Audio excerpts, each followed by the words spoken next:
और हम लोग देखेंगे पैथोलॉजी में वेरी वेरी इम्पॉर्टेंट टॉपिक या मेडिकल साइंस का सबसे इम्पॉर्टेंट सबसे स्टार्टिंग जो टॉपिक है सेल इंजरी या सेल इंजरी आप जो बोलना चाहते हैं।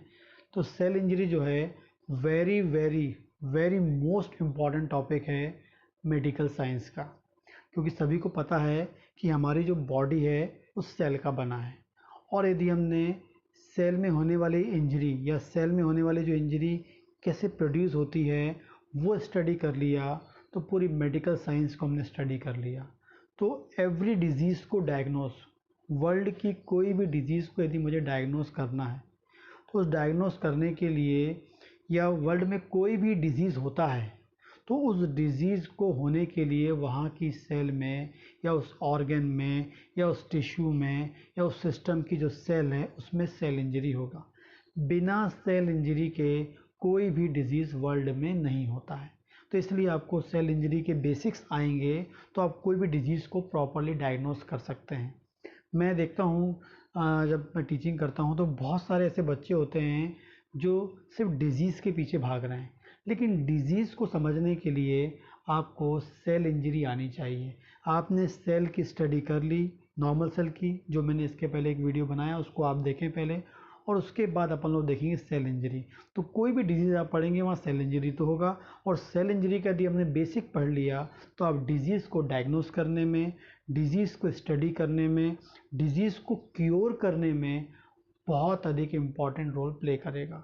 आपका जो नॉलेज होगा, यदि आपको सेल इंजरी प्रॉपर आएगी तो आप प्रॉपर डिजीज़ को डायग्नोस कर पाएंगे, इंटरप्रेट कर पाएंगे, पेशेंट को उस लेवल पे समझ पाएंगे और उस लेवल पे डिजीज़ को ट्रीट करने के लिए प्रॉपर मेडिकेशन, प्रॉपर जो भी आपको एक मेथड होती है ट्रीटमेंट का वो आप कर पाएंगे और पेशेंट को क्योर कर पाएंगे।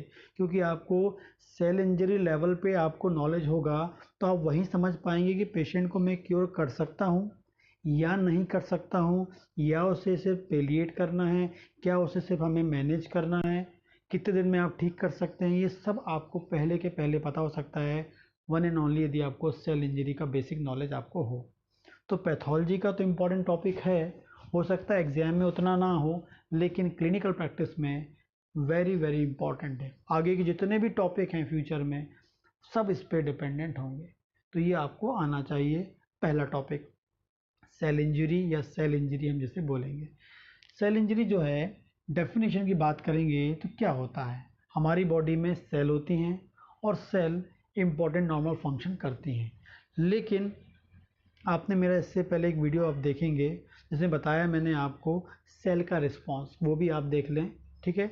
उसके बाद ये आप आगे देखेंगे। तो इफ़ेक्ट्स ऑफ वेरियस स्ट्रेस, मैंने आपको उसमें बताया था कि बहुत सारे स्ट्रेस जो होते हैं वो सेल के ऊपर आते हैं। वो स्ट्रेस किस कारण से आता है, ड्यू टू इटियोलॉजिकल एजेंट। कोई भी कॉजेटिव या इटियोलॉजिकल एजेंट्स हमारी बॉडी में जाता है, कोई भी फॉरेन मटेरियल हमारी बॉडी में जाता है और वो सेल पे स्ट्रेस प्रोड्यूस करता है। यदि वो सेल उस स्ट्रेस को अडॉप्ट कर लेती है तो उसके अनुसार वो अपने आप को बदल लेगी, ठीक है। हम उस स्ट्रेस को रिमूव करेंगे तो फिर से वो जो अडॉप्ट सेल जो जिनने स्ट्रेस को ले ली थी, जिनने अपने आप को स्ट्रेस के अनुसार चेंज कर ली थी, तो उस स्ट्रेस को हम रिमूव करेंगे तो वो सेल फिर से नॉर्मल हो जाएगी। लेकिन जो सेल उस स्ट्रेस को अडॉप्ट नहीं कर पाती है, उस अकॉर्डिंग अपने आप को चेंज नहीं कर पाती है, तो उसमें क्या हो जाती है, सेल इंजरी हो जाती है। तो उसमें क्या आता है, हमें चेंजेस मिलता है, एबनॉर्मल चेंजेस हमको मिलता है, ठीक है। Changes in internal and external environment of cell हमको मिलता है, ठीक है। और वो एबनॉर्मल फंक्शन करने लगती है, ठीक है। एबनॉर्मल चेंजेस हमको उसमें मिलते हैं, वही क्या कहलाता है, सेल इंजरी कहलाता है। तो cell injury effects of various stress, stress क्यों, due to aetiological agents, change in the internal external environment of cell, जो चेंज लेके आएगा internal external environment of cell, लेकिन वो एबनॉर्मल चेंजेस लेके आएगा। वो चेंजेस कैसा होगा, एबनॉर्मल होगा, उसे हम क्या बोलेंगे, सेल इंजरी बोलेंगे, सेल डैमेज हम उसे बोलेंगे। दो टाइप की सेल इंजरी होती है ह्यूमन बॉडी में, ह्यूमन सेल में, ह्यूमन वर्ल्ड में, मेडिकल साइंस में दो ही टाइप का सेल इंजरी होता है। मतलब जो डिजीज़ है, डिजीज़ में सेल इंजरी हो रही है और डिजीज़ को प्रोड्यूस करने के लिए सिर्फ दो टाइप की सेल इंजरी हो सकती है। पहली होती है रिवर्सिबल रिवर्सिबल सेल इंजरी और दूसरी होती है इरिवर्सिबल सेल इंजरी। पहली होती है रिवर्सिबल सेल इंजरी और दूसरी होती है इरिवर्सिबल सेल इंजरी। ठीक है, रिवर्सिबल मतलब रिवर्स, और इरिवर्सिबल मतलब नॉन रिवर्स, मतलब जो सेल है फिर से रीफंक्शन। रिवर्स मतलब होती है इसमें जो सेल है अगेन क्या कर सकती है, रीफंक्शन कर सकती है, मतलब नॉर्मली रीफंक्शन कर सकती है। और जो इरिवर्सिबल होगी इसमें क्या होगा, जो फंक्शन जो है वो मतलब रिवर्सिबल फंक्शन नहीं कर सकती, मतलब रिवर्स फंक्शन नहीं कर पाएगी, नॉर्मल कंडीशन में नहीं आ पाएगी। रिवर्सिबल में क्या है, री फंक्शन कर सकती है, रिवर्स फंक्शन कर सकती है, नॉर्मल फंक्शन में आ सकती है। लेकिन जब कहीं इरिवर्सिबल होगी, सेल इंजरी होगी, तो वहाँ सेल रिवर्स फंक्शन नहीं कर सकती, रिवर्सिबल फंक्शन नहीं कर सकती, वो नॉर्मल फंक्शन में नहीं आ सकती है, वहाँ सेल डैमेज हो जाती है। एक प्रकार से हम बोलेंगे यहाँ पर क्या मिलेगा हमें, सेल डेथ मिलेगी, सेल डेथ मिलेगी, सेल मर जाएगी। इसके बारे में हम लोग डिटेल अभी डेफिनेशन आगे देखेंगे, पूरी पैथोलॉजी भी देखेंगे। ठीक है, तो जब भी हम रिवर्सिबल की बात कर रहे हैं, मतलब एक आपको छोटा सा कॉन्सेप्ट बन जाना चाहिए, सेल रीफंक्शन कर सकती है, फिर से अपने फंक्शन को रीगेन कर सकती है। ठीक है, इरिवर्सिबल होगी, वहाँ फंक्शन रीफंक्शन नहीं कर सकती है। एक प्रकार से वहाँ सेल कैसे हो गई, सेल डेथ हो गई, सेल डेड हो गया। ठीक, आगे बात करेंगे कॉज। जो हम लोग यहाँ कॉज पढ़ेंगे, रिवर्सिबल हो चाहे इरिवर्सिबल हो, दोनों के एक ही कॉज हैं, कॉज सबके सेम है, लेकिन सिर्फ टाइमिंग पे डिपेंड करता है। मैं आगे आपको बताऊंगा। शॉर्ट टाइम के लिए होगा, शॉर्ट टाइम के लिए होगा तो सेल रिवर्स कर सकती है, उसमें रिवर्सिबल होगी। और यदि वही टाइमिंग बढ़ जाएगा, परसिस्ट हो जाएगा, प्रोग्रेसिव हो जाएगा, तो वही जो आपका कॉज है या जो कॉजेटिव फैक्टर है शॉर्ट टाइम के लिए हो जाएगा तो रिवर्स हो सकता है, और वही जो पॉजिटिव फैक्टर है वो लॉन्ग टाइम के लिए प्रोग्रेसिव होगा तो सेल में रिवर्सिबल की जगह इरिवर्सिबल सेल इंजरी प्रोड्यूस कर सकता है। तो दोनों के कॉज सेम है, लेकिन जो कॉज हमारी सेल पे जाएगा, स्ट्रेस हमारी सेल पे जाएगा, उसके टाइमिंग पे डिपेंड करता है। शॉर्ट टाइम के लिए होगा तो रिवर्सिबल, और प्रोग्रेसिव लॉन्ग टाइम के लिए होगा, परसिस्ट करेगा, तो इरिवर्सिबल। ये होगा आपको बेसिक पता, लेकिन कॉज दोनों के बिल्कुल सेम होते हैं, सिर्फ वो डिपेंड करता है ड्यूरेशन ऑफ स्ट्रेस, कितने टाइम तक स्ट्रेस है। शॉर्ट टाइम के लिए होगा तो वहाँ रिवर्सिबल हो सकता है, और एक वहाँ प्रोग्रेसिव लॉन्ग टाइम के लिए होगा तो इरिवर्सिबल होगा। अभी आपको आगे और बताऊंगा मैं। तो दो टाइप के कॉज होते हैं, जेनेटिक कॉज होता है एंड एक्वायर्ड कॉज होता है। दो टाइप के कॉज होते हैं, एक जेनेटिक कॉज होता है और दूसरा होता है एक्वायर्ड कॉज हमें होता है। ठीक है, जेनेटिक कॉज मतलब होता है जेनेटिकली हमें मिलता है वो कॉज, ठीक है, और वो प्रोड्यूस कर सकता है रिवर्सिबल एंड इरिवर्सिबल, जेनेटिकली होता है। लेकिन जो इम्पॉर्टेंट जो कॉजेज होते हैं वो एक्वायर्ड कॉजेज होते हैं। ठीक है, एक्वायर्ड कॉजेज होते हैं, जेनेटिक कॉज तो आपको बाय बर्थ आपको मालूम चल सकता है, लेकिन जो हेल्दी आया है वर्ल्ड में और बाद में 30 साल के बाद, 10 साल के बाद, 1 महीने के बाद, 10 दिन के बाद यदि वहाँ सेल इंजरी होती है इसकी बॉडी में, तो वो एक्वायर्ड कॉजेज के कारण होता है। 40 साल के बाद किसी को डिजीज होती है तो वो किस कारण से होगा, एक्वायर्ड कॉज के कारण होगा। तो एक्वायर्ड कॉज मोस्ट इंपॉर्टेंट है जो आपको एग्जाम में लिखना होगा। ठीक है ना, तो जेनेटिक कॉज और एक्वायर्ड कॉज दो कॉज होते हैं, लेकिन हम लोग यहाँ पर जो प्रॉपर डिस्कस करेंगे, जो इम्पॉर्टेंट जो कॉज होता है रिवर्सिबल, इरिवर्सिबल या डिजीज प्रोड्यूसिंग जो कॉजेज होते हैं, या डिजीज प्रोड्यूस कर रहा है मतलब सेल इंजरी, सेल इंजरी हो रही है मतलब कॉज क्या है, एक्वायर्ड कॉजेज होते हैं। ठीक है, अब वो acquired causes total 10 acquired cause होते हैं पूरे मेडिकल साइंस में, या 10 इम्पॉर्टेंट कॉज होते हैं जो सेल इंजरी को प्रोड्यूस करते हैं। और जितनी भी डिजीज़ होगी वो इन कॉज में से कोई ना कोई इंटरप्रेटेड या लिंक इनका होता है इन कॉजेज से। पहले हम देखेंगे हाइपोक्सिया, पहला कॉज है हाइपोक्सिया। पहला कॉज क्या है, हाइपोक्सिया। दूसरा है फिजिकल एजेंट्स, दूसरा क्या है, फिजिकल एजेंट्स। तीसरा है आपका केमिकल एजेंट्स, तीसरा क्या है, केमिकल एजेंट्स। फोर्थ है माइक्रोबियल, माइक्रोबियल एजेंट। और फिफ्थ नंबर का है इम्यूनोलॉजिकल एजेंट्स। ठीक है, hypoxia, physical agents, chemical agents, microbial agents, immunological agents. 6 number में है न्यूट्रिशनल डीअरेंजमेंट, न्यूट्रिशनल डीअरेंजमेंट। नेक्स्ट है psychological factors, psychological factors. Next है एजिंग, नेक्स्ट है एजिंग। नाइन्थ है एक्ट्रोजेनिक फैक्टर, एक्ट्रोजेनिक फैक्टर। और लास्ट है इडियोपैथिक डिजीज या इडियोपैथिक कॉजेज जिसे हम बोलते हैं। सब कॉज को, पूरे के पूरे कॉज को हम लोग डिटेल में देखेंगे क्योंकि मोस्ट इम्पॉर्टेंट है। तो ये 10 कॉजेज हैं, एग्जाम में आपको लिखना पड़ेगा। जब आपका एग्जाम होगा तो उसमें एग्जाम में आता है कि सेल इंजरी, तो आपको एक्वायर्ड कॉज 10 लिखने हैं। 10 कॉज आपको याद होनी चाहिए। Hypoxia, physical agent, chemical agents, microbial agents, immunological agents, nutritional derangement, psychological factors, ageing, iatrogenic factor and idiopathic disease. ये 10 इंपॉर्टेंट फैक्टर्स होते हैं जो डिजीज कॉज कर सकते हैं, सेल इंजरी प्रोड्यूस कर सकते हैं, मतलब डिजीज कॉज कर सकते हैं ह्यूमन बॉडी में। पहला देखेंगे, सबसे पहला कॉज जो है हाइपॉक्सिया। आपको बता दूं सेल इंजरी का जो सबसे इम्पॉर्टेंट जो कॉज होता है या सेल को डैमेज करने का जो कॉज, सेल इंजरी मतलब सेल डैमेज करने का जो कॉज होता है, सबसे इम्पॉर्टेंट जो 10 कॉज बताया उसमें सबसे इम्पॉर्टेंट कॉज होता है हाइपॉक्सिया। हाइपॉक्सिया सबसे इम्पॉर्टेंट कॉज है। पहले हम देखते हैं हाइपॉक्सिया क्या होता है।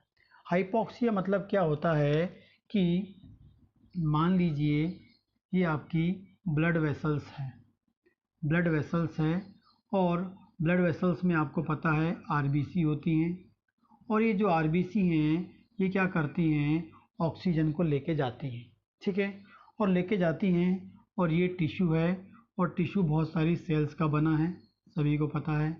और ये जो सेल है, ये सेल जो है ये अपना जो काम है वो क्या करती हैं, एटीपी के उपयोग को या एटीपी फॉर्म करके अपनी जो है दिन भर का जो भी है ऑलवेज टाइम जो अपना वर्क करती रहती हैं, एक्टिविटी करती हैं, एनर्जी के कारण करती हैं। और ये जो एनर्जी है वो बनती है, आपको बताया था मैंने सेल, आप मेरा टॉपिक पढ़ेंगे तो जो एनर्जी वो बनती है माइटोकॉन्ड्रिया से। और इस माइटोकॉन्ड्रिया को क्या चाहिए होता है, ऑक्सीजन चाहिए होता है। ये ऑक्सीजन कहाँ पर है, आरबीसी में। तो ये ऑक्सीजन जो होता है आरबीसी से कहाँ पर आता है, सेल के पास आता है।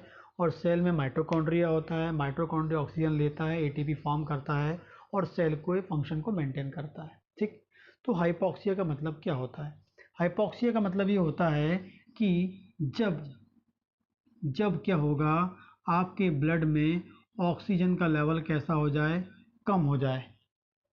यह एग्जैक्टली हम बोलेंगे कि जब ये ऑक्सीजन है, जब सेल के पास, सेल के अंदर क्या होगा, ऑक्सीजन का लेवल कम हो जाए या किसी कारण से जो सेल में ऑक्सीजन कम पहुँचे, हर एवरी सेल के ऑक्सीजन कम पहुँचे, हर एवरी सेल के पास ऑक्सीजन यदि कम जाएगी, हम इसे बोलेंगे हाइपॉक्सिया। हम इसे क्या बोलेंगे, हाइपॉक्सिया बोलेंगे, या बोलेंगे deficiency of oxygen in body. Body में क्या होगा, जब ऑक्सीजन का लेवल कम हो जाएगा, बॉडी में मतलब टिश्यू में, टिश्यू में मतलब सेल, सेल को जब प्रॉपर ऑक्सीजन नहीं मिलेगा हम उसे बोलेंगे हाइपॉक्सिया बोलेंगे। तो जब सेल को ऑक्सीजन नहीं मिलेगा तब हम हाइपॉक्सिया बोलेंगे। ब्लड में बहुत सारा ऑक्सीजन होगा लेकिन ब्लड में बहुत सारा, लेकिन ब्लड से निकल के हो सकता है ब्लड में ऑक्सीजन कम हो तो आपकी सेल को ऑक्सीजन कम मिल रहा हो, या ब्लड में नॉर्मल ऑक्सीजन है लेकिन वो सेल को ऑक्सीजन नहीं दे पा रहा है। तो जब सेल के अंदर ऑक्सीजन की कमी होती है, डेफिशिएंसी होती है, सेल इंडिविजुअल सेल के अंदर जब ऑक्सीजन की डेफिशिएंसी होती है, हम उस कंडीशन को क्या बोलते हैं, हाइपॉक्सिया बोलते हैं। इम्पॉर्टेंटली याद रखना है, जब भी मैं हाइपॉक्सिया वर्ड बोल रहा हूँ, आप जब भी कभी हाइपॉक्सिया वर्ड सुनेंगे इसका मतलब है सेलुलर लेवल पे सेल के पास ऑक्सीजन नहीं पहुँच रहा है, उसे हम क्या बोलेंगे, हाइपॉक्सिया बोलेंगे।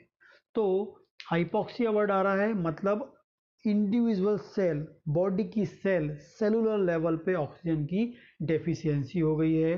डेफिशिएंसी ऑफ ऑक्सीजन कहाँ पर, सेलुलर लेवल पे सेल के अंदर हमको कम मिल रही है, तब हम क्या बोलेंगे इसे, हाइपॉक्सिया हम लोग बोलते हैं।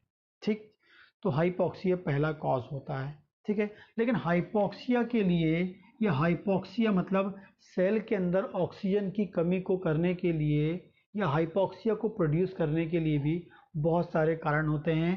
पहला कारण है इस्चीमिया। इस्चीमिया पहला कारण है इस्चीमिया। इस्चीमिया क्या होता है?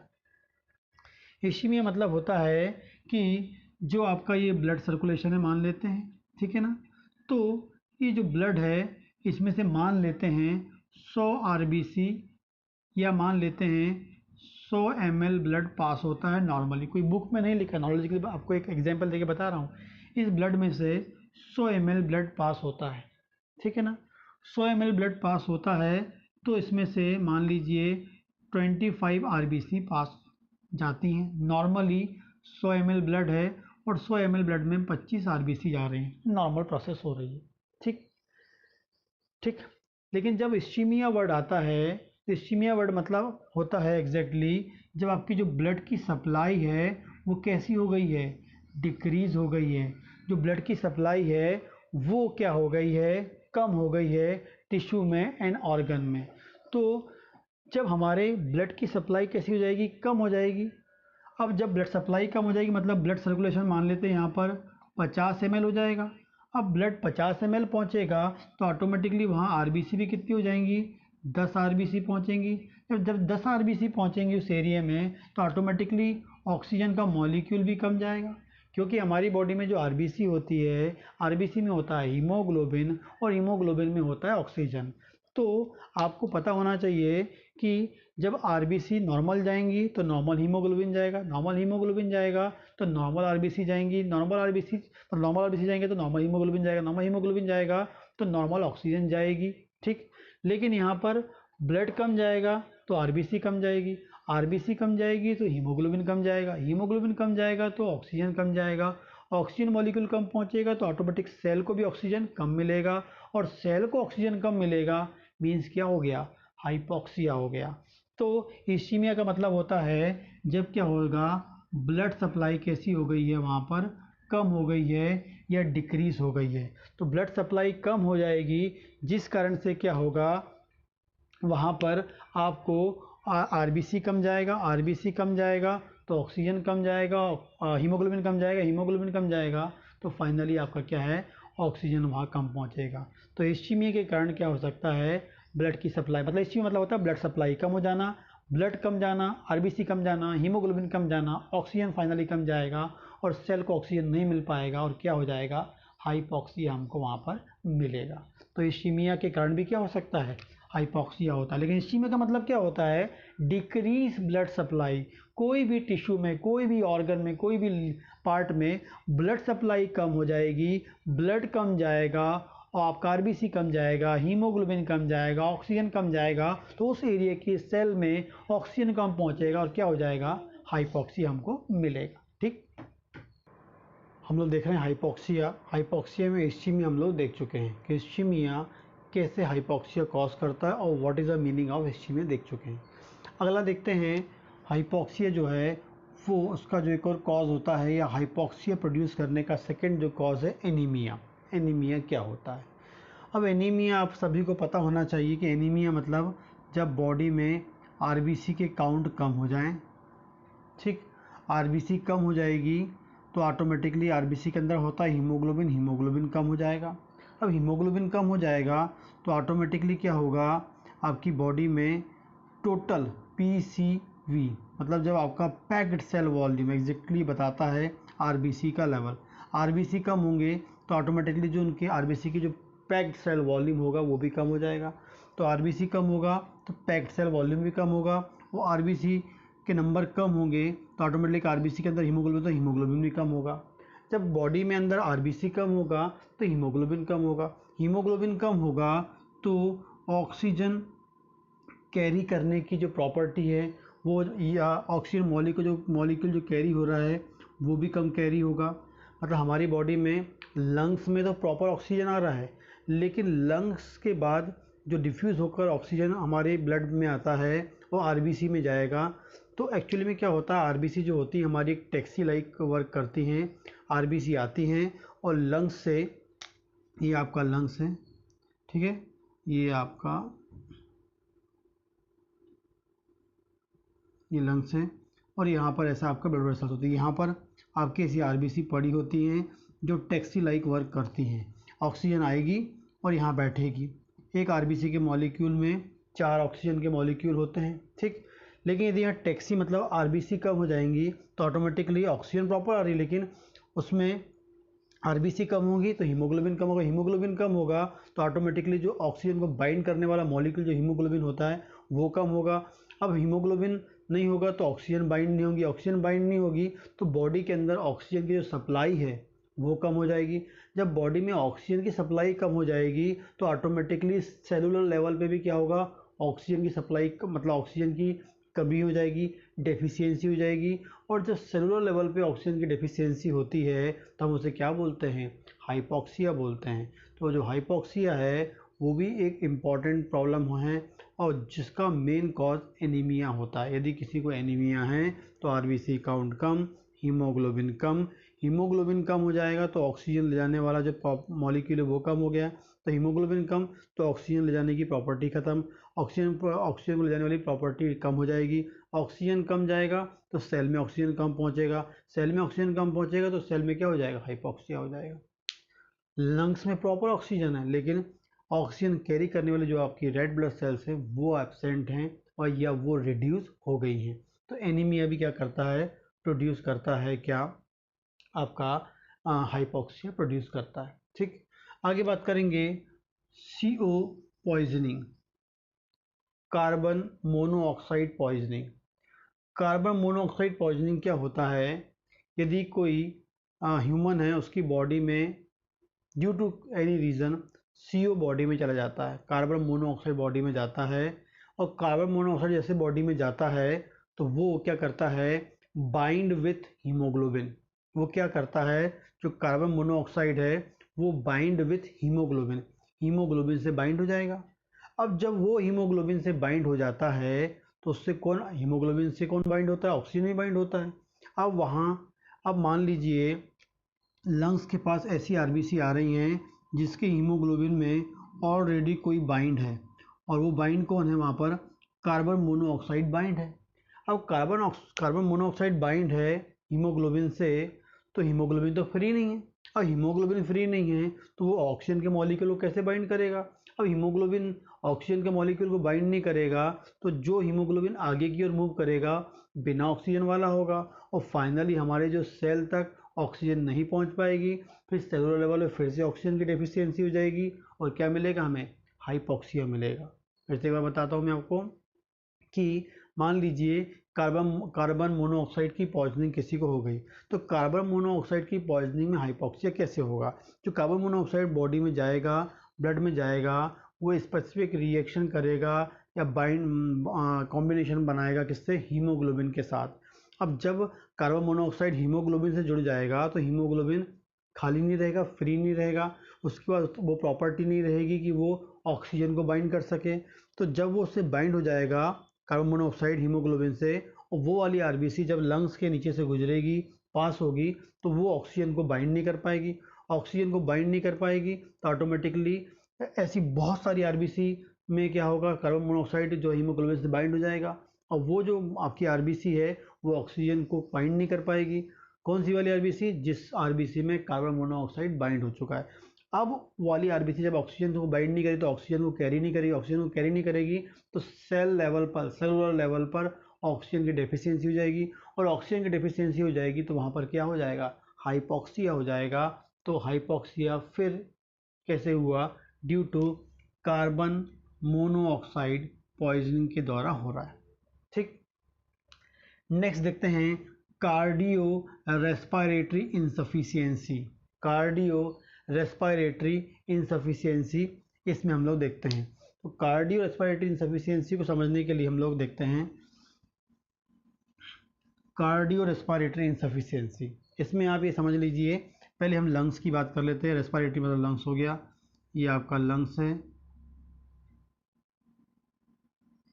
ये आपका लंग्स हो गया, ठीक ठीक। अब मान लेते हैं लंग्स की कोई डिजीज़ हो गई है, लंग्स में कोई डिजीज़ हो गई है और प्रॉपरली वो क्या है, वर्क नहीं कर रहा है। लंग्स में प्रॉपर ऑक्सीजन तो आ रहा है, लेकिन यहाँ की जो आपकी एल्वोलाई है, जो ऑक्सीजन को क्या करती है, कैच करके आपके ब्लड वेसल्स में क्या करती है, डिफ्यूज़न की प्रोसेस से क्या करती है, ट्रांसफ़र करती है। तो मान लीजिए लंग्स की कोई डिजीज़ है, लंग्स की कोई प्रॉब्लम है, जिस कारण से लंग्स के अंदर तो प्रॉपर ऑक्सीजन आ रहा है, लेकिन लंग्स जो है ऑक्सीजन को ब्लड वेसल्स में डिफ्यूज़न की प्रोसेस से ट्रांसफ़र नहीं कर पा रहा है ड्यू टू लंग्स डिजीज़। तो जब लंग्स डिजीज़ प्रॉपर काम नहीं करेगी, या सॉरी लंग्स होगा जब प्रॉपर काम नहीं करेगा डिजीज़ कंडीशन में, तो क्या होगा, जो आपकी ऑक्सीजन है वो ब्लड में नहीं आ पाएगी। अब ऑक्सीजन ब्लड में उतनी प्रॉपर नहीं आ पाएगी जितनी डिमांड है, कम मात्रा में आएगी तो आरबीसी में भी कम जाएगी, आरबीसी में मतलब हीमोग्लोबिन में से कम बाइंड होगी, और कम मात्रा में बाइंड होगी, कम नंबर में बाइंड होगी, तो हमारी सेल को भी क्या होगा, कम मात्रा में सप्लाई होगी, और कम मात्रा में सप्लाई होगी फिर सेलुलर लेवल पे क्या हो जाएगा, आपका ऑक्सीजन की डेफिशिएंसी हो जाएगी, जिसे हम क्या बोलते हैं, हाइपोक्सिया बोलते हैं। जिसे हम क्या बोलेंगे, हाइपोक्सिया बोलेंगे। तो आपको याद होना चाहिए कि जब भी हम कार्डियो रेस्पिरेटरी इंसफिशियंसी की बात कर रहे हैं, इसका मतलब है कि जब आपका रेस्पिरेटरी की बात करेंगे इसमें, तो रेस्पिरेटरी प्रॉपर वर्क नहीं कर रहा, रेस्पिरेटरी कोई डिजीज़ हो गई है, लंग्स की कोई डिजीज़ हो गई है, एस्थमा हो गया है, किसी को सीओपीडी हो गया, आगे हम लोग देखेंगे। तो जो लंग्स की डिजीज़ होती है जिस कारण से प्रॉपर ऑक्सीजन का डिफ्यूज़न नहीं होगा, प्रॉपर ऑक्सीजन का डिफ्यूज़न नहीं होगा, तो जो नॉर्मल डिमांड होती है ऑक्सीजन की वो ब्लड में नहीं जा पाएगी, ब्लड में नहीं जा पाएगी तो हमारे आरबीसी में कम ऑक्सीजन पहुंचेगा, कम ऑक्सीजन पहुंचेगा तो हीमोग्लोबिन से कम बाइंड होगा, हीमोग्लोबिन से कम बाइंड होगा तो जो ऑक्सीजन प्रॉपर बाइंड नहीं होगा, कम मात्रा में बाइंड होगा, तो वही ऑक्सीजन जाएगा और ऑटोमेटिकली सेल को भी क्या होगा, कम मात्रा में ऑक्सीजन मिलेगा, क्योंकि कम बाइंड होगा तो कम मात्रा में आपका ऑक्सीजन पहुंचेगा कहाँ पर, सेल के पास, और सेल के लेवल में या सेलुलर लेवल में फिर ऑक्सीजन की कमी हो जाएगी, डेफिशिएंसी ऑफ ऑक्सीजन हो जाएगा, हम जिसे क्या बोलेंगे, हाइपोक्सिया बोलेंगे। तो ये आपका होता है रेस्पिरेटरी। अब यदि हम बात करें कार्डियो, कार्डियो मतलब होता है हार्ट। ये आपका हार्ट है, ये हार्ट के 4 चैम्बर हैं, ठीक, सभी को पता होगा, फिजियोलॉजी में पढ़ा होगा उन्होंने। हमारे जो ये है इसे हम बोलते हैं राइट एट्रियम, इसे हम बोलते हैं राइट वेंट्रिकल, इसे हम बोलते हैं लेफ्ट एट्रियम, इसे हम बोलते हैं लेफ्ट वेंट्रिकल, ठीक। राइट एट्रियम में 2 बड़े पाइप आते हैं, 2 बड़ी वेन आती हैं, superior vena cava, inferior vena कावा। जो सुपीरियर वेना कावा है वो अपर पार्ट ऑफ बॉडी से क्या करता है, डीऑक्सीजनेटेड ब्लड को लेके आता है, ठीक है। और जो इन्फीरियर वेना कावा होता है वो लोअर पार्ट ऑफ बॉडी से क्या करता है, डीऑक्सीजनेटेड ब्लड को लेके आता है। राइट एट्रियम, राइट वेंट्रिकल के बीच में होता है ट्राइकैस्पिड वॉल होता है, फिर यहाँ से एक पाइप निकल के आता है, वो पहुँचता है आपके लंग्स में, पहुँचता है ये आपके लंग्स में, ठीक है। और इसे हम बोलते हैं, इस पाइप का नाम होता है पल्मोनरी आर्टरी नाम होता है। फिर यहाँ से आगे जो पाइप है फाइनली पहुँचता है लेफ्ट वेंट्रिकल में, जिसका नाम होता है पल्मोनरी वेन। लेफ्ट एट्रियम से लेफ्ट वेंट्रिकल, बाइकैस्पिड वॉल, और यहाँ से जो ब्लड है आर्च ऑफ अरोटा से होता हुआ कार्डियक आउटपुट होता है, इसे हम बोलेंगे, और पूरा बॉडी में सर्कुलेट हो जाता है। तो इस तरीके से हमारी बॉडी में जो है फिजियोलॉजिकल या कॉमन या जो हेल्दी जो ब्लड सर्कुलेशन ऐसा होता है। तो सुपीरियर वेना कावा अपर पार्ट ऑफ बॉडी से डीऑक्सीजनेटेड ब्लड को, पूरा बॉडी में ब्लड जाता है ऑक्सीजनेटेड वाला ब्लड, फिर वो ऑक्सीजन यूज हो जाती है, उसके बाद फिर से वो डीऑक्सीजनेट हो जाता है, तो अपर पार्ट ऑफ बॉडी से सुपीरियर वेना कावा लेके आता है कलेक्ट करके, लोअर पार्ट ऑफ बॉडी से इन्फीरियर वेना कावा लेके आता है, और फाइनली राइट एट्रियम में लाके इसे पंप करता है। राइट एट्रियम से ट्राइकैस्पिड से होता हुआ ये राइट वेंट्रिकल में, राइट वेंट्रिकल से कहाँ पहुँचता है, पल्मोनरी आर्टरी में, पल्मोनरी आर्टरी से ये पहुँचता है आपका जो है लंग्स में से होके पास होता है वाला ब्लड, और लंग्स में क्या होता है फाइनली डिफ्यूजन की प्रोसेस से एल्वोलाई से क्या होगा, ऑक्सीजन कहाँ पर आती है, इस ब्लड में आती है। और जो ब्लड पल्मोनरी आर्टरी से आ रहा है वो डीऑक्सीजनेटेड ब्लड है, लेकिन जैसे ही वो लंग्स को क्रॉस करेगा वो क्या हो जाएगा, ऑक्सीजनेटेड हो जाएगा, क्योंकि लंग्स के पास बहुत सारी ऑक्सीजन है और वो ऑक्सीजन क्या होगा, डिफ्यूजन की प्रोसेस से ब्लड में एंटर करेगी और फाइनली जो ऑक्सीजन ब्लड है वो पल्मोनरी वेन से होता हुआ लेफ्ट एट्रियम में, फिर बाइकास्पिड वॉल्व को क्रॉस करके लेफ्ट वेंट्रिकल में, and finally arch of aorta से क्या होगा, बाहर हो जाएगा कार्डियक आउटपुट और पूरी बॉडी में आपके सर्कुलेट हो जाएगा। तो इस तरीके से नॉर्मली हमारी बॉडी में ब्लड सर्कुलेशन होता है। लेकिन मान लें किसी कारण से क्या होता है, superior vena cava inferior vena कावा में कोई ब्लॉकेज आ जाता है, कोई रुकावट आ जाती है। ड्यू टू दिस रीज़न क्या होगा, यहाँ पर जो नॉर्मल ब्लड आना चाहिए वो नॉर्मल वॉल्यूम में ब्लड नहीं आएगा। अब नॉर्मल वॉल्यूम में राइट एट्रियम में ब्लड नहीं आएगा तो राइट वेंट्रिकल में भी नॉर्मल वॉल्यूम में नहीं जाएगा, मतलब कम जाएगा, कम राइट एट्रियम में तो आपका राइट वेंट्रिकल में भी कम होगा। फिर आपका पल्मोनरी आर्टरी से होता हुआ कहाँ पहुँचेगा, वो लंग्स में, तो वहाँ भी कम पहुँचेगा। तो जब वॉल्यूम कम जाएगा ब्लड का तो ऑटोमेटिकली क्या होगा, जो यहाँ पर लंग्स में ऑक्सीजनेशन की जो प्रोसेस होगी वो कम ब्लड में होगी। कम ब्लड में होगी तो फाइनली आपका क्या, पल्मोनरी वेन में भी क्या होगा, कम ब्लड आएगा ऑक्सीजनेशन वाला, लेफ्ट एट्रियम में भी कम आएगा, लेफ्ट वेंट्रिकल में भी कम आएगा, कार्डियक आउटपुट भी क्या होगा, कम वॉल्यूम वाला जो आपका ब्लड है वो पंप होगा। कम वॉल्यूम मतलब आरबीसी भी कम होगा, हीमोग्लोबिन भी कम होगा और ऑटोमेटिकली उसमें आपकी ऑक्सीजन भी कम होगी। और जब ऑक्सीजन ब्लड सर्कुलेशन में आएगी तो ये हमारी सेल की डिमांड पूरी नहीं कर पाएगी, फिर सेलुलर लेवल पे क्या होगा, ऑक्सीजन की डेफिशिएंसी हो जाएगी, कॉल्ड हाइपोक्सिया। तो superior vena cava inferior vena कावा में कोई ऑब्स्ट्रक्शन हो तब। अब मान लेते हैं superior vena cava inferior vena कावा में सब कुछ ठीक है, लेकिन राइट एट्रियम में कोई प्रॉब्लम आ गई, यहाँ पर ब्लड वॉल्यूम नॉर्मल आ गया लेकिन यहाँ से जो ब्लड है आगे पंप नहीं हो पा रहा है, कम पंप हो रहा है, कम वॉल्यूम में आ रहा है। मान लीजिए 500 ml आ रहा है और यहाँ पंप हो रहा है 300 ml, ठीक है। फिर वॉल्यूम का नॉर्मली 500, कोई बुक में नहीं लिखा है, जैसे मैं एग्जांपल बता रहा हूँ, 500 ml आ रहा है नॉर्मल, लेकिन आना चाहिए 500 लेकिन आना कितना है, 300 ml आ रहा है, 300 ml आ रहा है। फिर वॉल्यूम कम हो जाएगा, वॉल्यूम कम, आरबीसी कम, हीमोग्लोबिन कम, वो वॉल्यूम कम वॉल्यूम वाला ब्लड यहाँ पहुँचेगा, ऑक्सीजनेशन क्या होगा, कम ब्लड में होगा, कम ब्लड में होगा तो पल्मोनरी वेन से लेफ्ट एट्रियम में कम वॉल्यूम वाला ब्लड पहुंचेगा, मतलब आरबीसी कम वाला, हीमोग्लोबिन कम वाला, ऑक्सीजन कम वाला, और फाइनली कार्डियक आउटपुट भी वैसा हो जाएगा। इस प्रकार से राइट एट्रियम में कोई प्रॉब्लम आएगी तब हो सकता है। इसी प्रकार से right ventricle, superior vena cava inferior vena cava, right atrium सही, लेकिन राइट वेंट्रिकल में कोई प्रॉब्लम आ गई है, फिर वो कम वॉल्यूम वाला ब्लड आएगा, बिल्कुल वही प्रोसेस हो जाएगी। फिर मान लेते हैं superior vena cava inferior vena cava, right atrium right ventricle सब नॉर्मल है, लेकिन पल्मोनरी आर्टरी में कोई ऑब्स्ट्रक्शन आ जाएगा तो ऑटोमेटिकली यहाँ पर ऑक्सीजनेशन कम होगा ब्लड का, फिर वॉल्यूम कम, कार्डियक आउटपुट भी कम हो जाएगा। फिर बात करते हैं superior vena cava inferior vena cava, right atrium right ventricle pulmonary artery सब बढ़िया है, लेकिन पल्मोनरी वेन में ऑब्स्ट्रक्शन आ गया, सब यहाँ तक बढ़िया नॉर्मल ब्लड आ रहा है लेकिन आगे मूव नहीं हो रहा है, कम वॉल्यूम में आया, यहाँ भी कम वॉल्यूम में आएगा, यहाँ भी कम वॉल्यूम में आएगा, कार्डियक आउटपुट भी कम वॉल्यूम वाले ब्लड का होगा, कम आरबीसी होगी, कम हीमोग्लोबिन होगा, फाइनली ऑक्सीजन भी क्या होगा, कम होगा। इसी पर अगर बात करते हैं सब बढ़िया है लेकिन लेफ्ट एट्रियम में कोई प्रॉब्लम आ गई तो ऑटोमेटिकली लेफ्ट वेंट्रिकल में ब्लड कम आएगा तो कार्डियक आउटपुट कम होगा।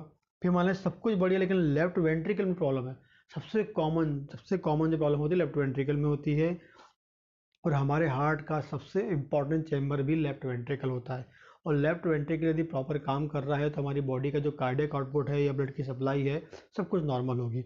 और यदि फाइनल लेफ्ट वेंट्रिकल में प्रॉब्लम आ गई तो फिर कार्डियक आउटपुट तो कम होना ही है, फाइनली कार्डियक आउटपुट कम, ब्लड वॉल्यूम कम, आरबीसी कम, हीमोग्लोबिन कम, ऑक्सीजन कम, फाइनली ब्लड की सेलुलर लेवल पे फिर ऑक्सीजन की डेफिशिएंसी हो जाएगी, हम इसे क्या बोलेंगे, हाइपोक्सिया बोलेंगे।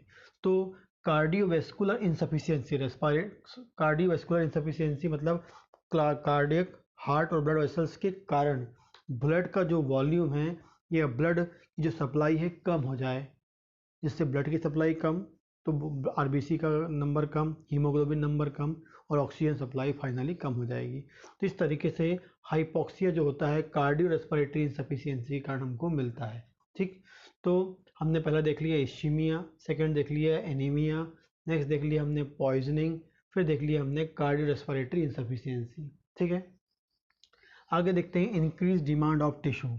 क्या होता है हमारी बॉडी में, जो बॉडी है उसको लगातार ऑक्सीजन की डिमांड होती है, हम नॉर्मल वर्क कर रहे हैं लेकिन अचानक से हम दौड़ने लगते हैं, अचानक से हम हैवी वर्क करने लगते हैं तो सेल को भी हैवी वर्क करना होगा। आप हैवी वर्क कर रहे हैं मतलब सेल हैवी वर्क कर रही है। सेल को हैवी वर्क करना होगा तो ऑटोमेटिकली ऑक्सीजन की डिमांड भी बढ़ जाएगी, मतलब हैवी वर्क करेंगे तो एनर्जी की डिमांड बढ़ जाएगी, और एनर्जी की डिमांड बढ़ जाएगी तो ऑटोमेटिकली एनर्जी बनाने के लिए मुझे क्या चाहिए। यदि आपको याद होगा, मैंने आपको बताया था कि हमारी बॉडी में जो ये ऑक्सीजन है वो माइटोकॉन्ड्रिया में जाकर एटीपी फॉर्म करवाती है। माइटोकॉन्ड्रिया में जाकर एटीपी फॉर्म करवाती है। माइटोकॉन्ड्रिया अगर ऑक्सीजन को लेता है और एटीपी फॉर्म करता है तो ज़्यादा एनर्जी की रिक्वायरमेंट होगी, तो ज़्यादा एटीपी फॉर्म होगी तो ऑटोमेटिकली माइटोकॉन्ड्रिया भी क्या होगा, ज़्यादा ऑक्सीजन को लेगा। ज़्यादा ऑक्सीजन को लेगा मतलब बॉडी में ऑक्सीजन की डिमांड बढ़ गई है नॉर्मल के कंपैरिजन में, क्योंकि अचानक से ज़्यादा वर्क करने लगे।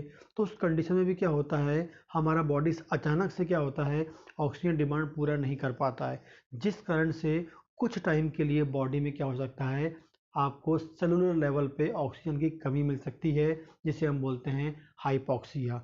डिमांड कब बढ़ती है, अचानक से आप दौड़ने लगे, अचानक से आप एक्सरसाइज करने लगे, अचानक से कोई हैवी वर्क करने लगे, इस सब कंडीशन में हमको मिलता है। तो ये सब है हाइपॉक्सिया। ठीक है, हाइपॉक्सिया मतलब सेल या सेलुलर लेवल पे, टिश्यू लेवल पे ऑक्सीजन की कमी होना। ठीक, अपन बोल तो रहे हाइपॉक्सिया हाइपॉक्सिया, तो आपको बता दूं जो हमारी जो टिश्यू होते हैं, सेल होते हैं, उसके लिए सबसे इम्पॉर्टेंट जो होता है ऑक्सीजन होता है।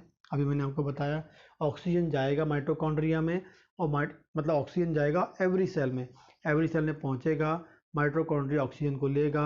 ऑक्सीजन को लेने के बाद ऑक्सीजन को लेने के बाद माइटोकॉन्ड्रिया करेगा, ग्लूकोज को तोड़ के, माइटोकॉन्ड्रिया ने ऑक्सीजन को लिया और ग्लूकोज का ब्रेक डाउन करके एटीपी फॉर्म करेगा, और एटीपी फॉर्म करेगा और एटीपी क्या होगी, वो एनर्जी फॉर्म करेगी।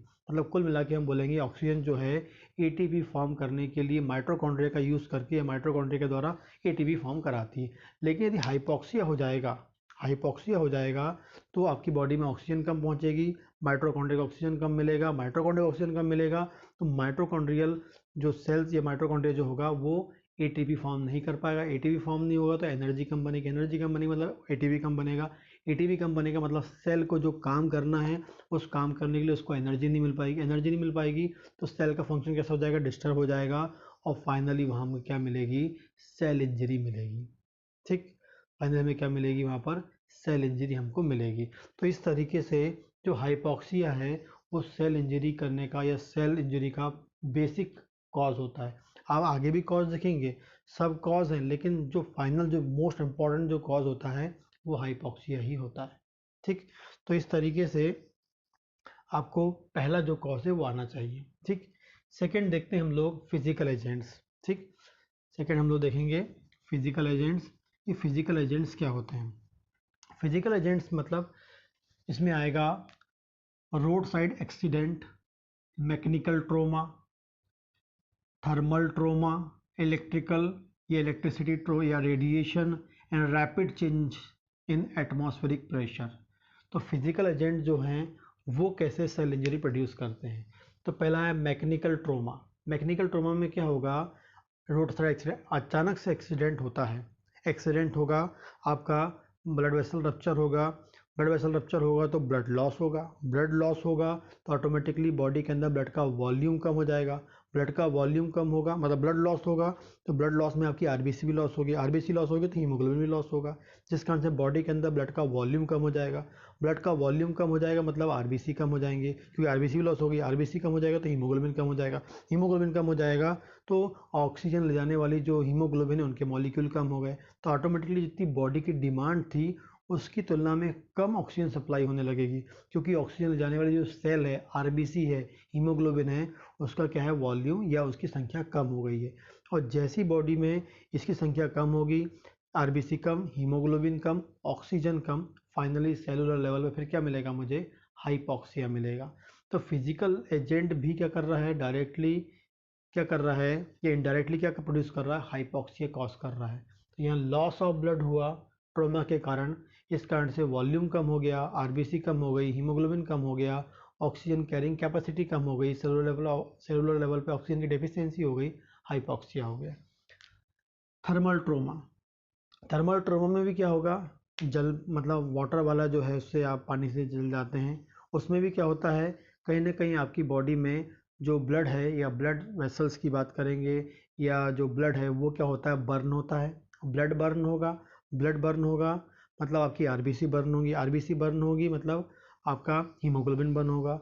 ये कब होगा? तो ऑटोमेटिकली आरबीसी का नंबर क्या हो जाएगा बॉडी में? कम हो जाएगा।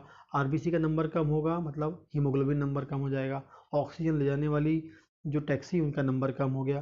फाइनली बॉडी में ऑक्सीजन की जो कैरिंग कैपेसिटी होगी या ऑक्सीजन की जो डिमांड होगी बॉडी में बढ़ जाएगी, या सेलुलर लेवल पर जो ऑक्सीजन की सप्लाई वो कम हो जाएगी, और फाइनली क्या होगा?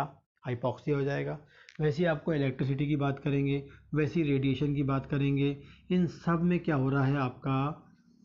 आपका क्या मिलेगा इसमें? बर्न में आपका ब्लड बर्न होता है। ब्लड बर्न होगा, आरबीसी बर्न हो, ब्लड बर्न हो रहा है मतलब आरबीसी बर्न हो रहा है, आरबीसी बर्न हो रही मतलब हीमोग्लोबिन बर्न हो रहा है, हीमोग्लोबिन बर्न हो रहा है मतलब ऑक्सीजन ले जाने वाला मॉलिक्यूल नहीं है, कम हो जाएगा। ऑटोमेटिक कम हो जाएगा तो ऑक्सीजन भी कम सप्लाई होगी, ऑक्सीजन कम सप्लाई होगी, सेलुलर लेवल पे क्या मिलेगा मुझे? हाइपॉक्सिया मिलेगा। तो mechanical trauma, thermal trauma, electricity वाला प्रॉब्लम और रेडिएशन, सब में क्या होगा? ब्लड बर्न होता है और फाइनली आपको हाइपॉक्सिया मिलता है। इसी प्रकार क्या होता है? Rapid changes in atmospheric pressure.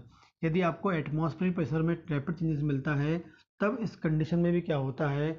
Body में हाइपॉक्सिया मिलता है। यदि आप बहुत ऊपर चढ़ाई में चढ़ते हैं और वहाँ जाते हैं, या फिर जहाँ पर एटमॉस्फेरिक प्रेशर बढ़ जाता है, तो उस कंडीशन में भी क्या होता है? जो हमारी आरबीसी है वो ऑक्सीजन को रिलीज़ नहीं करती है। वो ऑक्सीजन क्या करेगी?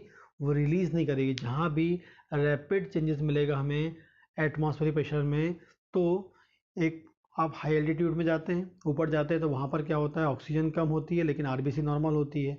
लेकिन प्रॉपरली जो है ऑक्सीजन कम हो जाएगी, आरबीसी नॉर्मल है। अब आरबीसी ऑक्सीजन को तो ले रही है, मैक्सिमम ऑक्सीजन को ले रही है, लेकिन लेकिन लेकिन क्या कर रही है? उतनी ऑक्सीजन को नहीं ले पा रही। मतलब जितनी टैक्सी आपकी लंग्स में पहुंच रही है ऑक्सीजन को, जितनी टैक्सी आपकी लंग्स में पहुंच रही है ऑक्सीजन को मतलब कैरी करने के लिए, उसमें से समझ लीजिए 75% ही ऑक्सीजन वाली मतलब आरबीसी क्या कर रही है? ऑक्सीजन को बैठा पा रही हैं, क्योंकि 75% ही मतलब 75% आपकी आरबीसी भर पा रही हैं, या 75% ही ऑक्सीजन आपको वहाँ मिल रहा है। 25% जो आपकी आरबीसी खाली है। अब आरबीसी खाली है मतलब हीमोग्लोबिन खाली, मतलब वहाँ ऑक्सीजन नहीं है। अब ऑक्सीजन नहीं है मतलब 25% ऑक्सीजन नहीं है, मतलब सेल को ऑक्सीजन नहीं मिलेगा। ठीक, तो इस कंडीशन में फिर क्या मिलेगा हमें? हाइपॉक्सिया मिलेगा। इसी प्रकार बात करेंगे, आप डीप में जाएंगे, वहाँ भी प्रेशर चेंज हो जाएगा। समुद्र वाले डीप में जाएंगे आप, तो वहाँ पर क्या होता है? जो आरबीसी होती है वो ऑक्सीजन रिलीज नहीं करती है। अब ऑक्सीजन रिलीज नहीं करेगी अपने में से, मतलब आपकी जो आरबीसी में जो हीमोग्लोबिन है वो ऑक्सीजन को रिलीज नहीं करेगा। ऑक्सीजन को रिलीज नहीं करेगा तो सेल को ऑक्सीजन नहीं मिलेगा, सेल को ऑक्सीजन नहीं मिलेगा मतलब सेलुलर लेवल पर क्या हो जाएगा? हाइपॉक्सिया हो जाएगा। तो आपको एटमॉस्फेरिक चेंजेस से भी क्या मिलेगा? आपको सेलुलर लेवल पे क्या मिलता है?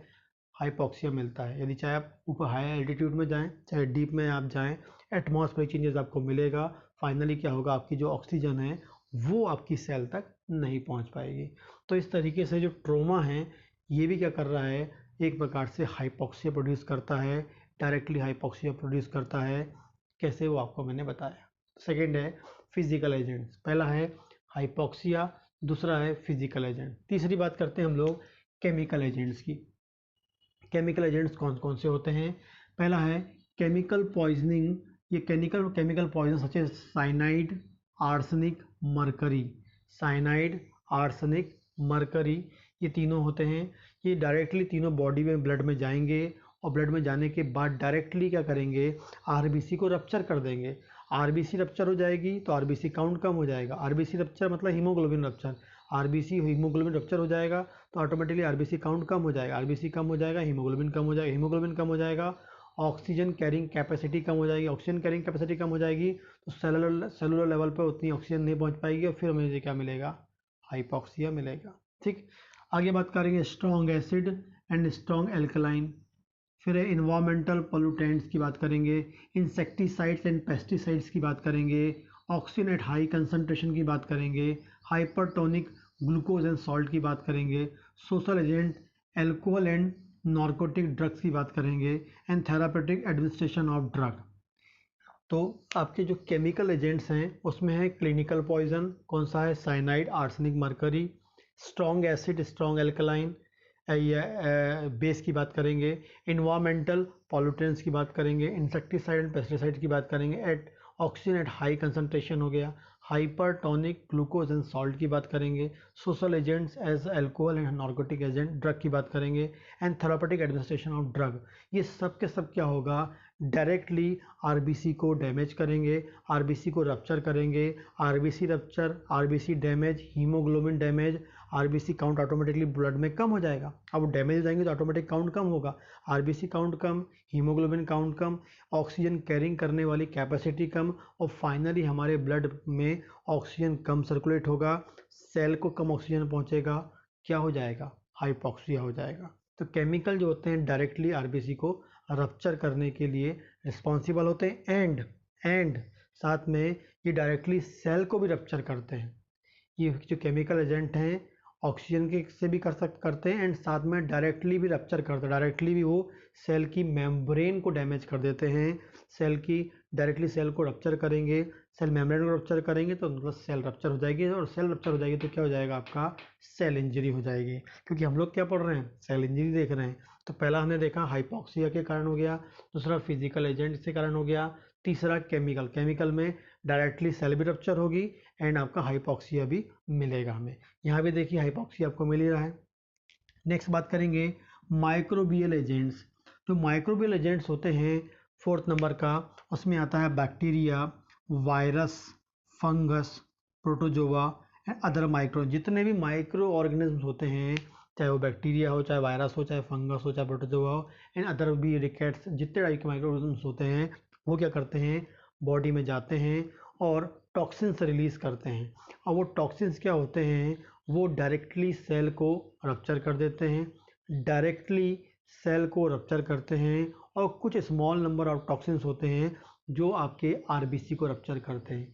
लेकिन जो माइक्रो ऑर्गेनिज्म के जो टॉक्सिन्स होते हैं वो डायरेक्टली जाकर सेलुलर लेवल पे चेंजेस लेके आते हैं, सेल की परमिबिलिटी को चेंज करते हैं, सेल को रप्चर करते हैं, सेल मेम्ब्रेन को रप्चर करते हैं, और सेल मेम्ब्रेन रप्चर हो गई मतलब सेल डैमेज हो गया, और सेल डैमेज हो गया मतलब सेल इंजरी आपको मिलेगा। यदि वो डायरेक्टली जाकर आरबीसी को रप्चर करेंगे तो फिर वही कॉन्सेप्ट होगा, आरबीसी रप्चर, हीमोग्लोबिन डैमेज हो जाएगा, तो आरबीसी काउंट कम, हीमोग्लोबिन काउंट कम, ऑक्सीजन कैरिंग कैपेसिटी कम, और फाइनली सेलुलर लेवल पर फिर ऑक्सीजन कम हो जाएगा, फिर हमें हाइपॉक्सिया मिलेगा। लेकिन माइक्रोबियल एजेंट्स जो होते हैं वो डायरेक्टली सेल को क्या करते हैं, रप्चर करते हैं। ठीक, देखेंगे 5वें नंबर का फैक्टर है इम्यूनोलॉजिकल एजेंट्स। इम्यूनोलॉजिकल एजेंट्स जो हैं ये भी सेल इंजरी प्रोड्यूस करते हैं। कैसे, जो इम्यूनिटी है, आपने सभी ने सुना होगा, इम्यूनिटी जो है हमारी बॉडी की एक डिफेंस मैकेनिज्म होती है।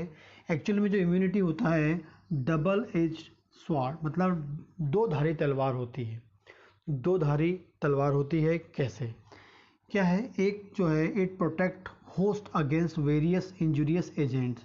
मतलब एक क्या है, एक उसका एक पहलू होता है या एक पार्ट होता है, या एक पार्ट हम बोलेंगे कि जो इम्यूनिटी होती है वो हमारी बॉडी को प्रोटेक्ट करती है, बहुत सारे जो इंजूरियस एजेंट्स हैं उनसे लड़ती है, उनसे फाइट करती है और हमारी बॉडी को बचाती है। ठीक है, लेकिन जो सेकेंड एक पार्ट होता है, कभी कभी जो इम्यूनिटी होती है वो हमारे लिए क्या होती है, लीथल हो जाती है। लीथल मतलब होता है डेंजरस हो जाती है, हमारी बॉडी के लिए टॉक्सिक हो जाती है। मतलब कभी कभी जो इम्यूनिटी होती है वो हमारी बॉडी के लिए हार्मफुल हो जाती है। एक पार्ट तो है कि वो हमारी बॉडी को प्रोटेक्ट करती है, लेकिन एक ऐसा पार्ट होता है जब हमारा इम्यूनिटी हाइपर एक्टिव हो जाता है, ज़्यादा उम्मीद से ज़्यादा काम करने लगता है, तो वो हमारी बॉडी के लिए डैमेज करता है, हमारी बॉडी को डैमेज करता है, हमारी सेल को इंजरी करता है, सेल डैमेज करता है और सेल इंजरी प्रोड्यूस करता है। तो इसलिए बोला गया है कि दो धारी तलवार है ये। ठीक है, कौन, इम्यूनिटी प्रोटेक्ट भी करेगा, यदि वो बैलेंस में नहीं है तो हमारी सेल को डैमेज करेगा, सेल डैमेज हो जाएगी, सेल इंजरी हो जाएगी, और सेल इंजरी मतलब सेल इंजरी। ठीक, तो एग्जांपल देखते हैं कैसे वो हमारी बॉडी को सेल इंजरी प्रोड्यूस करता है। पहले हम बात करते हैं hyper sensitivity reaction. Hyper sensitivity reactions होती हैं हमारी बॉडी में, जिसमें क्या होता है, हमारी बॉडी में कोई एलर्जन जाता है। हमारी बॉडी में जब एलर्जन जाता है तो हमारी बॉडी क्या करती है, उसके अगेंस्ट एंटीबॉडी फॉर्म करती है। मतलब हमारा जो इम्यून सिस्टम है उस एलर्जन को रीड करता है या वह एंटीजन को रीड करता है। हमारी बॉडी जब भी कोई एंटीजन जाता है तो हमारी बॉडी क्या करती है, उसको रीड करती है, और रीड करके उस एलर्जन को रीड करती है, उसे एंटीजन मानती है, उसके अगेंस्ट क्या बनाती है, एंटीबॉडीज़ बनाती है। जब बॉडी में ये एंटीजन एंटीबॉडी रिएक्शन होती है तो इससे कई बार हमारी बॉडी में डिफरेंट टाइप के चेंजेस हो जाते हैं। इसमें हम एग्जांपल ले लेते हैं हाइपर सेंसिटिविटी में एस्थमा। इसमें भी एक टाइप की जनरली जो हाइपर सेंसिटिविटी रिएक्शन है वो 4 टाइप की होती हैं और उसमें से एक जो होती है वो एस्थमा में भी होती है। तो हमारी बॉडी में जब कोई एलर्जन जाता है, एलर्जन हमारी बॉडी में जाएगा, एलर्जन बॉडी में जाता है तो हमारी बॉडी क्या होती है, हाइपर एक्टिव होती है, उस एलर्जन के अगेंस्ट इतनी अधिक रिएक्शन दिखाती है कि हमारी बॉडी में क्या होता है, एस्थमा प्रोड्यूस हो जाता है। एस्थमा में क्या होता है, आपका जो रेस्पिरेटरी ट्रैक है उसमें, जिसे हम बोलते हैं ब्रोंकाइज बोलते हैं या ब्रोंक्यूल्स बोलते हैं, ट्रैक जो होता है, तो हमें क्या मिलता है, ब्रोंको कॉन्स्ट्रिक्शन मिलता है।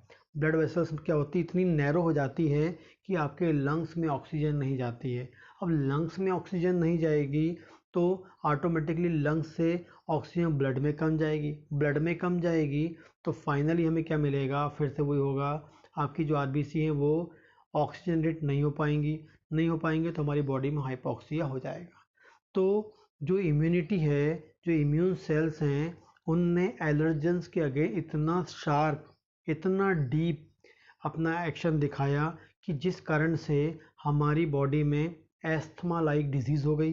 पहले एस्थमा हो गई, एस्थमा लाइक या जिसे दमा बोलते हैं, एस्थमा लाइक डिजीज़ हो जाएगी। एस्थमा लाइक डिजीज़ हो जाएगी तो क्या हो जाएगा, उसमें क्या होता है, ब्रोंको कॉन्स्ट्रिक्शन होता है। ब्लड वेसल्स कैसी हो जाती हैं, सॉरी, जो आपका ट्यूब होता है, रेस्पिरेटरी ट्यूब होता है, वो कैसा हो जाएगा, कॉन्ट्रैक्ट हो जाएगा। जब वो कॉन्ट्रैक्ट होगा तो जो ऑक्सीजन जाने की जो आपकी जो पाइप है वो नैरो हो गई है, ऑक्सीजन कम जाएगी। तो पहले उन्होंने डिजीज़ प्रोड्यूस कर दी सेलुलर लेवल पे कि भैया ब्रोंको कॉन्स्ट्रिक्शन करवा दिया, जिस कारण से ऑक्सीजन कम जाएगी। ऑक्सीजन कम जाएगी तो लंग्स में ऑक्सीजन कम पहुंचेगी, लंग्स में ऑक्सीजन कम पहुंचेगी तो वहाँ से डिफ्यूजन की प्रोसेस से रिलीज़ कम होगी, रिलीज़ कम होगी तो हमारे आरबीसी नॉर्मल है, हीमोग्लोबिन नॉर्मल, लेकिन उनको ऑक्सीजन प्रॉपर नहीं मिल रही। जब ऑक्सीजन प्रॉपर नहीं मिलेगा तो हमारा जो है ब्लड का जो ऑक्सीजनेशन वाला जो ब्लड है बॉडी में कम सर्कुलेट होगा, फिर सेलुलर लेवल पे ऑक्सीजन की डिमांड जो है वो फुलफिल नहीं हो पाएगी, ऑक्सीजन की डेफिशिएंसी हो जाएगी, हाइपोक्सिया हो जाएगा। तो हाइपर सेंसिटिविटी रिएक्शन क्यों हो रही है, ड्यू टू इम्यूनिटी हो रही है। लीथल इफेक्ट मतलब जो इम्यूनिटी का जो टॉक्सिक इफेक्ट है उस कारण से हाइपर सेंसिटिविटी रिएक्शन हो रही है। ये मैं आपको एग्जांपल दिखाया। तो जब भी बॉडी में हाइपर सेंसिटिविटी रिएक्शन होती है वो इम्यूनिटी का लीथल इफेक्ट होता है, टॉक्सिक इफेक्ट होता है, डेंजरस इफेक्ट होता है, जो बॉडी में सेल इंजरी प्रोड्यूस करता है, डायरेक्टली भी करता है एंड ब्लड की हेल्प से मैंने आपको बताया। सेकेंड होता है autoimmune reaction. Autoimmune reaction जो sorry anaphylactic reaction. Anaphylactic reaction ये क्या होता है, एनाफाइलेटिक रिएक्शन, इसमें भी क्या होता है, हमारी बॉडी में सेल इंजरी हो सकती है। कैसे होती है, ये भी हमारी इम्यूनिटी का एक बैड इफेक्ट है। ये भी हमारी इम्यूनिटी क्या करती है, इस प्रकार की रिएक्शन प्रोड्यूस करती है और सीवियर टाइप की सेल इंजरी प्रोड्यूस करती है, यहाँ तक कि इसमें डेथ भी हो सकती है। आपको बता देता हूँ, मैं एक कॉमन चीज़ बताते हैं। अभी तो हमें एनाफाइलेटिक रिएक्शन उतना डिटेल नहीं पढ़ेंगे, लेकिन एक शॉर्ट में आपको पता होना चाहिए। आपको यदि कोई भी बॉडी में एलर्जन गया, कोई भी एलर्जन जाता है, एलर्जन बॉडी में गया और हमारी इम्यूनिटी कैसी हुई, एक्टिवेट हुई। उस एलर्जन को हमारी इम्यूनिटी ने, हमारे इम्यून सेल्स ने क्या किया, एंटीजन रीड किया। जैसी वो एंटीजन रीड करती है तो उस एलर्जन के अगेंस्ट जो इम्यूनिटी है या हमारी जो इम्यून सेल्स हैं ऐसी रिएक्शन दिखाती है कि एक ही टाइम में, उसी टाइम में क्या होता है, ब्रोंको कॉन्स्ट्रिक्शन, मतलब हमारा जो आपका ऑक्सीजन या जो ऑक्सीजन ले जाने वाला जो ट्यूब है, लंग्स तक का जो ट्यूब है, वो जो पाइप है उसमें क्या मिलेगा, कॉन्स्ट्रिक्शन मिलेगा, ब्रोंको कॉन्स्ट्रिक्शन मिलेगा, वो नैरो हो जाएगा। ठीक, एंड उसी टाइम हमें क्या मिलेगा, ब्लड वेसल्स में क्या मिलेगा, डायलाटेशन। क्या मिलेगा, ब्लड वेसल्स में डायलाटेशन। ब्रोंको कॉन्स्ट्रिक्शन मतलब आपका जो एयर वाला पाइप है वो कैसा सिकुड़ रहा है और उसी टाइम में जो हमारा जो ब्लड ले जाने वाला पाइप है उसमें क्या मिल रहा है, डायलाटेशन, मतलब वो फैल रहा है। तो जब आपकी बॉडी की इम्यूनिटी ऐसी रिएक्शन प्रोड्यूस करती है एक ही टाइम में, एक ही समय में, bronchoconstriction and vasodilatation, bronchoconstriction and vasodilatation, फिर से बोल रहा हूँ, हमारी बॉडी में कोई एलर्जन गया, हमारी बॉडी में कोई एंटीजन गया और उसने हमारी बॉडी ने हमारे इम्यून सिस्टम ने उसे रीड किया और उसके बाद ऐसी इम्यूनोलॉजिकल या ऐसी रिएक्शन वहाँ पर होती है जो बॉडी में एक ही समय में बिल्कुल उसी टाइम में ब्रोंको कॉन्स्ट्रिक्शन मतलब आपका जो एयर पाइप है वो सिकुड़ जाएगा, और उसी टाइम में जितनी आपकी जो ब्लड वेसल्स हैं वो कैसी हो जाएंगी, फैल जाएंगी, डायलेट हो जाएंगी, मतलब उसे हम बोलेंगे वासो डायलेटेशन बोलेंगे। ये हमको मिलता है, इस कंडीशन को हम बोलते हैं एनाफाइलेटिक रिएक्शन। तो एनाफाइलेटिक रिएक्शन आप उसके से बोलेंगे जब एक ही टाइम में ब्रोंको कॉन्स्ट्रिक्शन एंड वासो डायलेटेशन दोनों आपको मिलेगा। ये दोनों कंडीशन एक ही टाइम में मिल रही है, मतलब बॉडी में कौन सी रिएक्शन हो रही है, एनाफाइलेटिक रिएक्शन हो रही है, ये हमने देखा। अब ये एनाफाइलेटिक रिएक्शन सेल इंजरी कैसे प्रोड्यूस करती है, ठीक। तो आपको बता दूं कि जो ब्रोंको कॉन्स्ट्रिक्शन होगा, ऑटोमेटिकली जो ऑक्सीजन है वो आपके लंग्स में क्या होगा, कम पहुंचेगा। और लंग्स में ऑक्सीजन कम पहुंचेगा तो ऑटोमेटिकली डिफ्यूज़न भी कम होगा, मतलब आपकी आरबीसी में भी ऑक्सीजन कम पहुंचेगा। ये आपको समझ में आ रहा है। लेकिन एक और चीज़ वहाँ पर हो गई, एक चीज़ और हो गई कि जो आपका अब ब्लड ऑक्सीजन आपका जो है, ये आपका हार्ट है, ठीक है, यहाँ से ब्लड यहाँ पर आ गया, ठीक है, फाइनली कहाँ पहुँचेगा, ये लंग्स में पहुँचेगा, और लंग्स में यहाँ पर क्या होगा, ऑक्सीजनेशन होगा। यदि यहाँ पर ऑक्सीजनेशन कैसा होता है, कम होता है, तो ऑटोमेटिकली क्या होगा आपका यहाँ पर कम ऑक्सीजन वाला ब्लड पहुँचेगा और यहाँ से कम पंप होगा। एक तो ये हो गया। लेकिन इसी टाइम में क्या हो रहा है, ब्लड वेसल डायलेट भी हो रही है। अब यदि आपकी जो ब्लड वेसल्स कैसी हो जाएंगी, डायलेट हो जाएंगी, फैल जाएंगी, तो जो अंदर का जो प्रेशर है, पाइप यदि फैल जाएगा तो ऑटोमेटिकली जो ब्लड का प्रेशर है वो कैसा हो जाएगा, कम हो जाएगा। अब जब ब्लड का प्रेशर कम हो जाएगा तो ऑटोमेटिकली उस फोर्स से क्या होगा, ब्लड पंप नहीं होगा, या उस फोर्स से जो है ब्लड यहाँ पर नहीं आएगा। फाइनली हम बोलेंगे उस उतनी क्वांटिटी में यहाँ पर क्या होगा, ब्लड नहीं आएगा। आपका फोर्स कम होगा तो ऑटोमेटिकली उतनी क्वांटिटी में ब्लड नहीं आएगा, उतनी क्वांटिटी में ब्लड नहीं आएगा, उतने वॉल्यूम में ब्लड नहीं आएगा, क्योंकि फोर्स स्लो है। स्लो फोर्स आएगा तो ऑटोमेटिकली यहाँ पर जो ब्लड आने की जो स्पीड थी वो कम हो गई, स्पीड कम हो जाएगी तो ऑटोमेटिकली यहाँ वॉल्यूम कम हो जाएगा, वॉल्यूम कम हो जाएगा तो ऑटोमेटिकली यहाँ आरबीसी आपकी कैसी हो जाएंगी, आपकी आरबीसी कम हो जाएंगी, आरबीसी कम हो जाएंगे तो हीमोग्लोबिन कम हो जाएंगे। वैसे ही फाइनली कम वॉल्यूम वाला ब्लड आगे और जाएगा, ठीक है ना। कम वॉल्यूम वाला ब्लड आगे जाएगा तो ऑटोमेटिकली यहाँ पर कम वॉल्यूम वाला ब्लड आएगा तो मतलब कम आरबीसी आएंगी, कम आरबीसी आएंगे मतलब कम हीमोग्लोबिन आएगा, ठीक है। और कम हीमोग्लोबिन आएगा तो कम हीमोग्लोबिन आएगा तो ऑटोमेटिकली कम ऑक्सीजन को वो कैच करेगा, और कम ऑक्सीजन को कैच करेगा तो फाइनली कम ऑक्सीजन वाला आरबीसी यहाँ पहुँचेगा, और फाइनली यहाँ से आउटपुट हो जाएगा। वैसी ऑक्सीजन कम आ रही है क्योंकि पाइप आपका नैरो हो गया है, और साथ में आरबीसी भी कम पहुंच रही हैं जो ऑक्सीजन को ले जाएं, क्योंकि ब्लड वेसल्स कैसी हो गई, डायलेट हो गई हैं। डायलेट हो जाएंगी तो जो स्पीड होगा ब्लड का कम हो जाएगा, स्पीड कम होगा तो हमारे हार्ट में भी ब्लड क्या होगा, बहुत धीरे धीरे आएगा, उतने वॉल्यूम में नहीं आएगा, उतने वॉल्यूम में ब्लड नहीं आएगा तो आरबीसी नहीं आएगा, आरबीसी नहीं आएगा तो हीमोग्लोबिन नहीं आएगा, हीमोग्लोबिन नहीं आएगा तो फाइनली यहाँ पर भी हीमोग्लोबिन कम पहुँचेगा, और फाइनली जो ऑक्सीजन वाला जो ब्लड है वो भी क्या हो जाएगा, कम मात्रा में आपका हार्ट से रिलीज होगा। तो मतलब एक ही टाइम में दो चीज़ हो गई, आपकी ऑक्सीजन भी कम आ रही है और आपका यहाँ पर क्या हो रहा है, आरबीसी भी कम पहुँच रही है, और फाइनली हमारी सेल में सीवियर हाइपोक्सिया हो जाएगा, फाइनली सीवियर हाइपोक्सिया हो जाएगा, और सीवियर सेल इंजरी होती है, सेल डेथ हो जाती है, ह्यूमन डेथ हमको मिल सकती सडन, ठीक।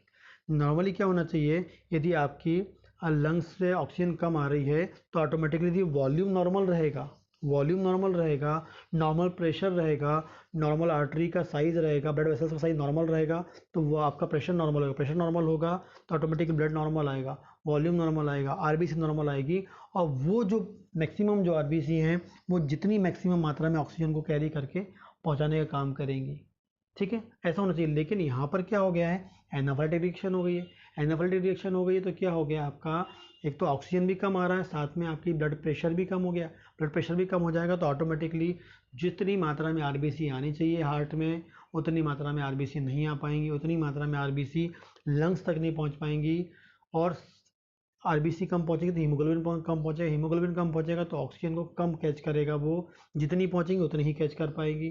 तो दो तरीके से यहाँ पर बॉडी में हाइपोक्सिया हो रहा है, एक तो लंग्स डिजीज़ के कारण, मतलब लंग्स में ऑक्सीजन कम पहुंचने के कारण, और दूसरा ब्लड वेसल्स में ब्लड वेसल्स का वॉल्यूम कम होने से आरबीसी कम पहुंचने के कारण। और फाइनली कंक्लूजन ये है कि सीवियर हाइपोक्सिया मिलेगा और सडन हाइपोक्सिया मिलेगा और सेल डेथ हो जाएगी, ह्यूमन डेथ भी हमको कई बार मिलता है।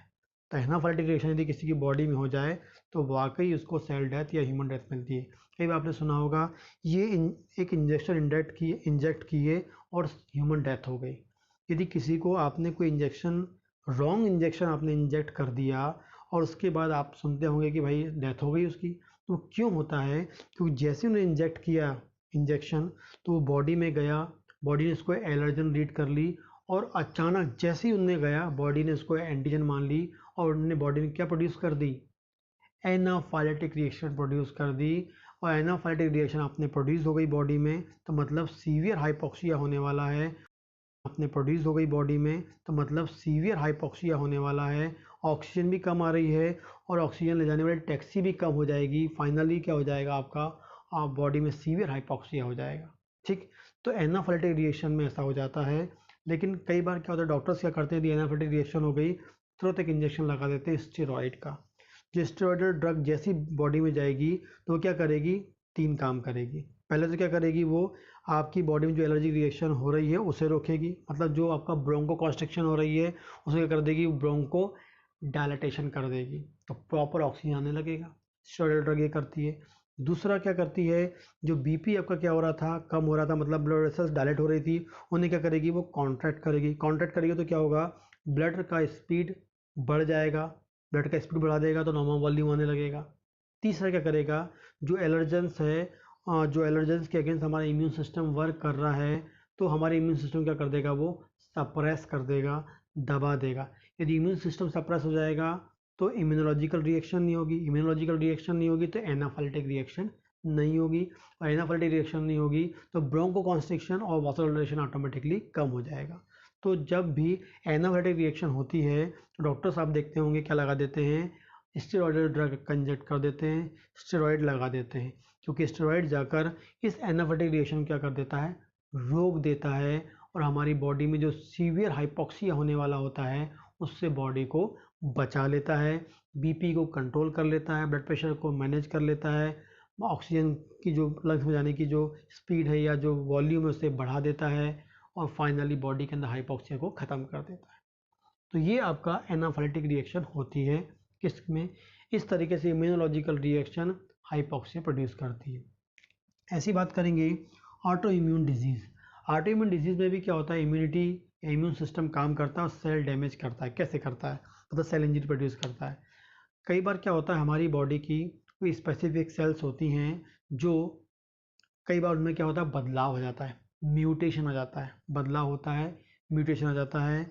और हमारी बॉडी की जो नॉर्मल हेल्दी सेल्स होती हैं, हर सेल के बारे में इम्यून सिस्टम को पता है, उनका जेनेटिक कोड उनके पास है, उनको पता है कि भाई ये हमारी बॉडी है, हमारी सेल है। लेकिन अचानक से यदि उनकी जेनेटिक कोड में बदलाव आ जाता है किसी सेल में हमारी बॉडी में, तो हमारी जो इम्यून सिस्टम है उसको क्या मानने लगती है? आउटर फॉरेन मटेरियल, बाहरी सब्सटेंस। तो फॉरेन सब्सटेंस मानेगी, मतलब उससे वो क्या मान लेती है? वो एंटीजन मान लेता है। कोई भी आउटर या फॉरेन मटेरियल जो होता है वो हमारी बॉडी के लिए एंटीजन होता है। तो इम्यून सिस्टम उसको क्या मान लगती है? एंटीजन मान लगती है। जैसे ही सेल को एंटीजन मानेगी तो उसके अगेंस्ट क्या बनाएगी? एंटीबॉडी बनाती है। जब एंटीबॉडी बनाती है तो एंटीबॉडी आएगी और इस सेल क्या कर देगी? एंटीजन समझ क्या कर देगी? डिस्ट्रॉय कर देगी, रप्चर कर देगी। इसका मतलब सेल क्या हो गई? इंजरी हो गई, सेल डैमेज हो गई। क्या हो गया? सेल इंजरी हो गई। इसका बेस्ट एग्जाम्पल आप ले सकते हैं नेफ्रोटिक सिंड्रोम। नेफ्रोटिक सिंड्रोम में क्या होता है, हमारी जो किडनी के नेफ्रॉन होते हैं, नेफ्रॉन की जो आपकी जो ग्लोमेरुलाई होती है, जहाँ पर आपका ब्लड फिल्टर होता है, उस ग्लोमेरुलाई, ये जो आपका ग्लोमेरुलाई होता है, ठीक है, बोमेन कैप्सूल जिसे हम बोलते हैं, ठीक है, यहाँ की सेल में कुछ, यहाँ की सेल के अगेंस्ट क्या होता है, ये यहाँ की सेल जो है उसमें कोई म्यूटेशन आ जाता है और इन सेल के अगेंस्ट हमारी बॉडी में जो इम्यून सिस्टम होता है वो एंटीबॉडी फॉर्म होती हैं और एंटीबॉडी आकर यहाँ की क्या करती हैं? सेल्स को डैमेज कर देती हैं, जिस कारण से जो ब्लड की फिल्ट्रेशन में चेंजेस आता है। नॉर्मली हमारा जो ग्लोमेरुलाई से जो ब्लड फिल्टर होता है तो वहाँ पर सिर्फ वाटर फिल्टर होता है, प्रोटीन मॉलिक्यूल फिल्टर नहीं होता है। लेकिन यदि हमारी बॉडी ने यहाँ की सेल को एंटीजन मान लेगा और एंटीबॉडी बनाएगा तो यहाँ की सेल को रप्चर कर देगा, जिस कारण से सेल रप्चर होंगी तो ऑटोमेटिकली वहाँ की स्पेस बढ़ जाएगी और जिससे आपका प्रोटीन क्या होने लगेगा? लॉस होने लगेगा। जब प्रोटीन लॉस होगा तो यूरिन में प्रोटीन आने लगेगा, और यूरिन में प्रोटीन आने लगेगा तो बॉडी के अंदर से प्रोटीन लॉस होने लगेगा। ठीक है, तो ऑटो इम्यून डिजीज़ कुछ होती हैं हमारी बॉडी में, जो हमारी बॉडी को डायरेक्टली, हमारे सेल को डायरेक्टली क्या करती हैं, डैमेज करती हैं, एंटीबॉडीज़ बनाकर, उसके अगेंस्ट एंटीबॉडीज़ बनाकर उन्हें डिस्ट्रॉय कर देती हैं। तो इस तरीके से जो इम्यूनोलॉजिकल एजेंट्स होते हैं, इम्यूनोलॉजिकल रिएक्शंस होती हैं, जो हमारी सेल में सेल डैमेज करती हैं और सेल इंजरी प्रोड्यूस करती हैं। तो हाइपर सेंसिटिविटी रिएक्शन हो गई, एक एग्जांपल हो गया, एनाफाइलेटिक रिएक्शन हो गया, एंड ऑटो इम्यून डिजीज़ ही हो गई। तीन मोस्ट इंपॉर्टेंट एग्जांपल्स हैं किसके, इम्यूनोलॉजिकल एजेंट्स के, जो लीथल टॉक्सिक इफेक्ट दिखाते हैं, सेल को डैमेज करते हैं, सेल इंजरी प्रोड्यूस करते हैं। तो इस प्रकार से आपका हो गया पहला हाइपोक्सिया, दूसरा फिजिकल एजेंट्स, तीसरा chemical agents, microbial agents and immunological agents. ठीक, तो देखेंगे 6 नंबर का न्यूट्रिशनल डीअरेंजमेंट। न्यूट्रिशनल डीअरेंजमेंट क्या होता है, या न्यूट्रिशनल डीअरेंजमेंट के कारण सेल इंजरी कैसे होती है। सेल इंजरी का नेक्स्ट 6 नंबर का जो कॉज है, अ डेफिशिएंसी, न्यूट्रिएंट की डेफिशिएंसी हो जाए या न्यूट्रिएंट ज़्यादा हो जाए, एक्सेस। न्यूट्रिएंट की डेफिशिएंसी होगी तो सेल इंजरी हो सकता है, और न्यूट्रिएंट ज़्यादा हो जाए तो सेल इंजरी होता है। वो हम देखते हैं कैसे। ठीक, तो may result in nutritional imbalance. पहले हम बात करते हैं न्यूट्रिशनल डेफिशिएंसी। न्यूट्रिशनल डेफिशिएंसी होती है तो न्यूट्रिशनल डिजीज़ होती हैं, और न्यूट्रिशनल डिजीज़ हो रही है मतलब सेल इंजरी हो रही है या सेल डैमेज हमको मिल रहा है। ठीक, तो ओवरऑल यदि पूरे न्यूट्रिएंट की डेफिशिएंसी होती है, ठीक है, तो हमारी बॉडी में न्यूट्रिशनल डिजीज़ हो सकती है। ओवरऑल डेफिशिएंसी ऑफ न्यूट्रिएंट हमको मिलते हैं, वो हमको मिलता है स्टारवेशन।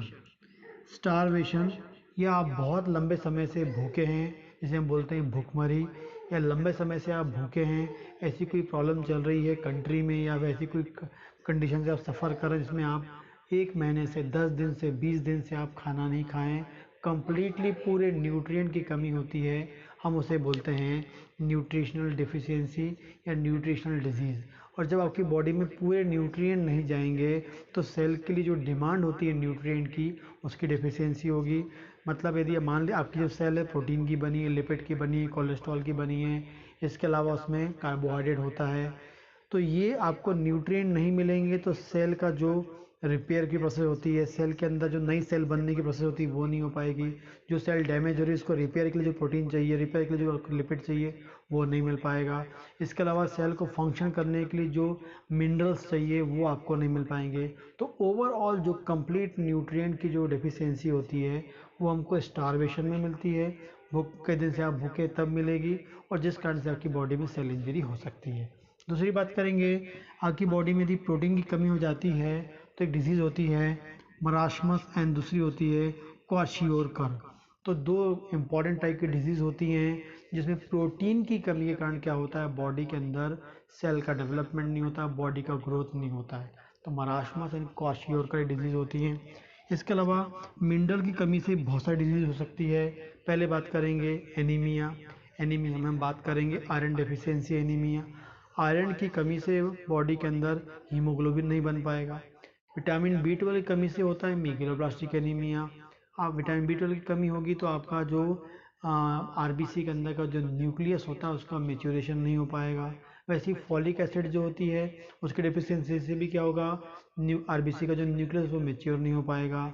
ठीक है, इसी प्रकार हम बात करेंगे अकेले पर्नीसियस एनीमिया, मतलब अकेले विटामिन B12 की डेफिशिएंसी होती है तो पर्नीसियस एनीमिया हो जाता है।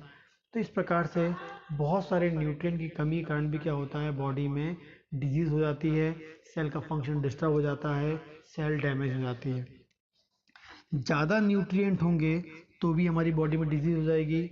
जैसे बात करेंगे ओबेसिटी, ज़्यादा फैट जाएगा, फैट डिपोजिशन होगा, बॉडी में क्या होगा, आपकी ओबेसिटी, मोटापा आएगा।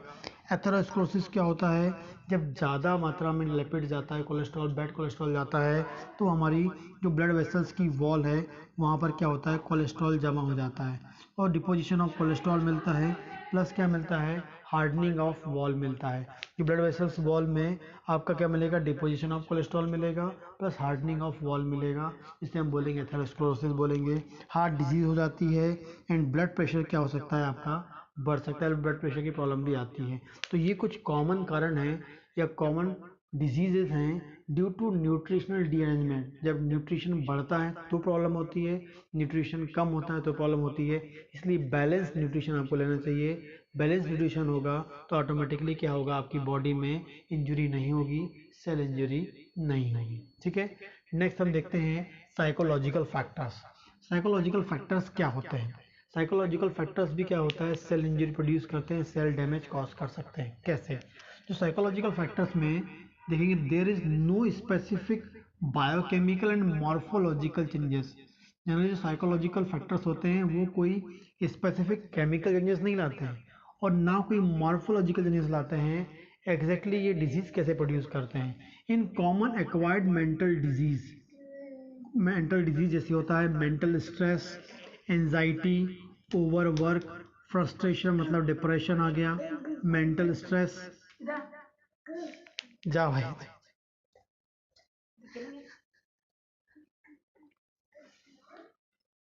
कॉमन एक्वायर्ड डिजीज जो होती हैं, कॉमन एक्वायर्ड मेंटल डिजीज जैसी होती है mental stress, anxiety, overwork, frustration या डिप्रेशन जिसे हम बोलते हैं। तो जब किसी को मेंटल डिजीज है, मेंटल स्ट्रेस है, एंजाइटी है, ओवरवर्क है, फ्रस्ट्रेशन है, इस कारण से सेल इंजरी होती है। कैसे?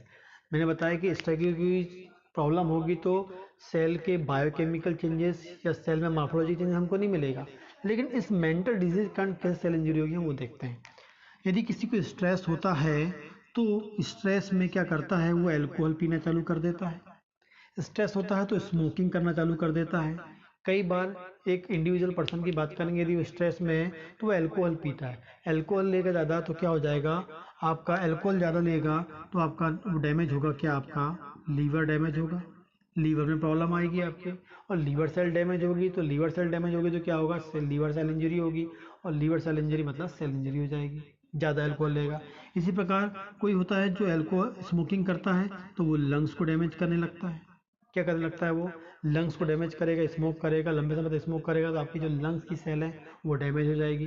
तो स्ट्रेस तो है, stress directly cell injury produce नहीं करता। स्ट्रेस के कारण क्या करोगे, आप अल्कोहल लोगे, स्मोकिंग करोगे, अल्कोहल लोगे तो लीवर डैमेज होगा, स्मोकिंग करोगे तो लंग्स डैमेज होगा। कई बार दोनों एक साथ लेते हैं तो दोनों के दोनों लीवर और लंग्स दोनों खराब मिलते हैं हमको साइकोलॉजिकल मतलब स्ट्रेस के कारण। यदि किसी को स्ट्रेस है और साथ में एंजाइटी बहुत है, तो जब किसी को स्ट्रेस और एंजाइटी दोनों साथ में होती है तो जो उसकी स्टमक की जो सेल्स होती हैं वहाँ पर स्टमक की सेल्स क्या करने लगती हैं, HCl का सिक्रेशन बढ़ जाता है। बॉडी के अंदर क्या होता है, HCl का सिक्रेशन बढ़ जाता है, नॉर्मल से ज़्यादा सिक्रेशन होने लगता है, नॉर्मल से ज़्यादा HCl बनने लगता है, और जिस कारण से आपके जो स्टमक है वहाँ पर ज़्यादा HCl बनेगा तो स्टमक की सेल कैसी हो जाएंगी, डैमेज होंगी। साथ में आपकी आगे HCl नीचे होकर जाके ड्यूडनल आपके स्मॉल इंटेस्टाइन की सेल को डैमेज करेगा और फाइनली कॉज कर देगा पेप्टिक अल्सर, अल्सर कॉज कर देगा। ड्यूडनल अल्सर ही बोलते हैं, गैस्ट्रिक अल्सर ही बोलते हैं, दोनों मिला के बोलते हैं peptic ulcer. Peptic ulcer produce कर सकता है, आपके स्टमक एंड ड्यूडनम की जो है म्यूकोसा को डैमेज करेगा।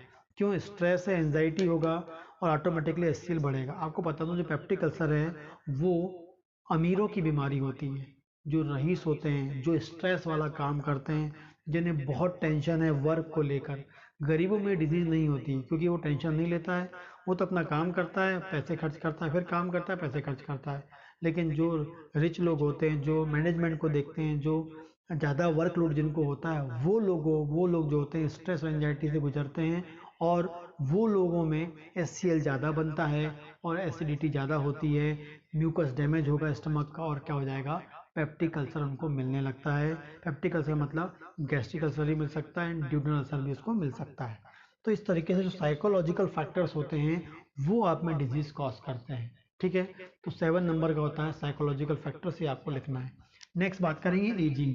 एज के अनुसार क्या होता है सर, बॉडी में बहुत सारे चेंजेस मिलते हैं, खासकर एज के अकॉर्डिंग क्या होता है सेल इंजरी कैसे होती है। एज के अकॉर्डिंग क्या होता है, हमारी बॉडी में जो न्यूट्रिएंट का एब्जॉर्प्शन कम हो जाता है। न्यूट्रिएंट का एब्जॉर्प्शन कम होता है तो बॉडी में न्यूट्रिएंट कम पहुंचेगा। न्यूट्रिएंट्स कम पहुंचेंगे तो सेल की जो डिमांड होती है न्यूट्रिएंट की उतनी पूरी नहीं हो पाती, जिस कारण से सेल रप्चर हो जाती है, सेल का फंक्शन बिगड़ जाता है, सेल डैमेज हो जाती है। इसके अलावा ह्यूमन की बॉडी में एंटीऑक्सीडेंट्स की मात्रा बढ़ने लगती है। किसकी मात्रा बढ़ने लगती है? सॉरी, ऑक्सीडेंट की मात्रा बढ़ने लगती है। हमारी बॉडी में ऑक्सीडेंट्स बनते हैं, आपको मैंने बताया था कि हमारी बॉडी में लगातार ऑक्सीडेंट्स बनते हैं, यदि आपने मेरी सेल वाली क्लास देखी होगी। फिर ये आप देख लीजिए कि मेरी बॉडी में ऑक्सीजन जाता है, ऑक्सीजन सेल उपयोग करती है, उसके बदले में ऑक्सीडेंट्स बनाती है। ये जो ऑक्सीडेंट होते हैं ये वेरी टॉक्सिक होते हैं। ऑक्सीडेंट 3 बताए थे मैंने आपको, सुपर ऑक्साइड, H2O2, OH-। ये जो तीनों ऑक्सीडेंट होते हैं ये हमारी बॉडी के लिए वेरी वेरी टॉक्सिक होते हैं, हमारी बॉडी की सेल को रप्चर कर सकते हैं, सेल डैमेज कर सकते हैं। लेकिन उसको न्यूट्रलाइज करने के लिए, हर सेल के पास, को सफाई करने के लिए, न्यूट्रलाइज करने के लिए हर सेल के पास क्या होता है? पेरोक्सीसोम होता है, जो ऑक्सीडेंट नाम का स्पेसिफिक एंजाइम रिलीज करता है, जो उन ऑक्सीडेंट को न्यूट्रलाइज करता है। लेकिन जैसे जैसे एज बढ़ते जाती है, आपकी उम्र बढ़ते जाएगी, जो पेरोक्सीसोम का फंक्शन कम होने लगता है। पेरोक्सीसोम का फंक्शन कम हो जाएगा तो मतलब उसमें ऑक्सीडेज नहीं होंगे। ऑक्सीडेज नहीं होंगे इसका मतलब है जो आपके ऑक्सीजन फ्री रेडिकल्स बन रहे हैं उनको वो न्यूट्रलाइज नहीं कर पाएगा। उसको न्यूट्रलाइज नहीं कर पाएगा मतलब आपके ऑक्सीजन फ्री रेडिकल्स वहाँ पर होंगे और जो सेल को डैमेज करेंगे, और सेल को डैमेज कर देंगे मतलब सेल इंजरी प्रोड्यूस कर देंगे। पूरा डिटेल अभी हम लोग आगे देखेंगे कैसे पैथोजेनेसिस होती है, वो हम लोग अभी आगे देखने वाले हैं। तो ये आपका एजिंग जो है, एजिंग फैक्टर्स ऐसे होते हैं। ठीक, आगे बात करेंगे।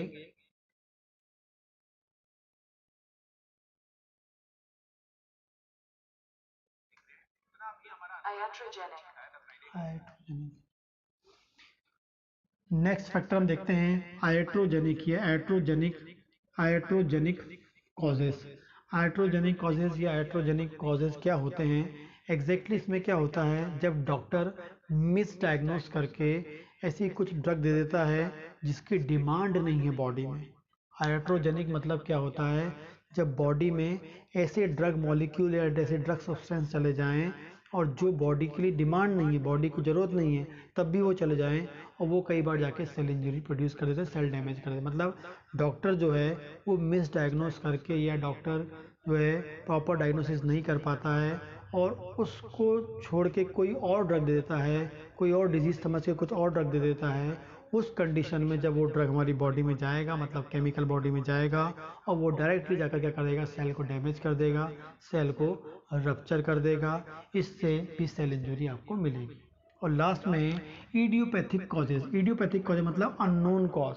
जब आपको बॉडी के अंदर सेल इंजरी हो रही है और कोई भी कॉज पता नहीं कर पा रहे हैं, किस कारण से हो रहा है आप नहीं जमा बता पा रहे हैं, नहीं समझा पा रहे हैं, नहीं डायग्नोस कर पा रहे हैं, पता ही नहीं चल पा रहा है कि ऐसा कौन सा कॉज है जो सेल इंजरी प्रोड्यूस कर रहा है, कौन सा अननोन कॉज है, हम उसे बोलते हैं इडियोपैथिक कॉज। कई बार डॉक्टर्स के प्रिस्क्रिप्शन में आप देखेंगे इडियोपैथिक कॉज। सब कॉज पता कर रहे हैं लेकिन उसमें से कोई कॉज मैच नहीं कर रहा है, उसको छोड़ के कोई और कॉज मिल रहा है जो हमें पता ही नहीं, जो हो सकता है बुक में ना लिखा हो, मेडिकल साइंस में ना बताया गया हो। उस कंडीशन में हम लोग क्या बोलेंगे, इडियोपैथिक कॉज। तो टोटल ये 10 कॉजेज़ हैं जो आपको पता होना चाहिए, जो मैंने आपको बताए हैं। जब भी एग्ज़ाम में आपको सेल इंजरी लिखने आती है तो कॉजेज़ में आपको पूरे कॉज लिखने पड़ेंगे, साथ में आपको क्रिस्टल क्लियर होना चाहिए कॉन्सेप्ट्स, क्योंकि कॉज तो आप एग्जाम में लिख देंगे लेकिन क्लिनिकली वेरी इंपॉर्टेंट होते हैं। ठीक है, तो ये जो कॉजेज़ हैं ये सबसे इम्पॉर्टेंट कॉज हैं। कोई भी डिजीज़, वर्ल्ड में कोई भी डिजीज़ होगी तो सेल इंजरी होगी, और सेल इंजरी होगी तो आपको ये कॉजेज होने चाहिए। जो 10 के 10 जो मैंने कॉज बताए हैं ये रिवर्सिबल के भी वही हैं, इरिवर्सिबल के भी वही हैं। यदि रिवर्सिबल सेल इंजरी आएगी कॉज लिखना है तब भी आपको यही लिखना है, और आपको इरिवर्सिबल आएगी तब भी ये लिखना है। सिर्फ डिफरेंस क्या होता है ड्यूरेशन का, जो मैं आपको आगे बताने वाला हूँ। तो आपके जो कॉजेज हैं ऑलमोस्ट डन हो गए हैं आपके कोर्स में, पैथोलॉजी के जो कोर्स में, ये आपको आने चाहिए, ये बिल्कुल याद होने चाहिए। एग्जाम में आपको लिखना होगा, आपको प्रॉपरली जो मैंने जो कॉन्सेप्ट है वो क्लियर करने की कोशिश की है। ठीक।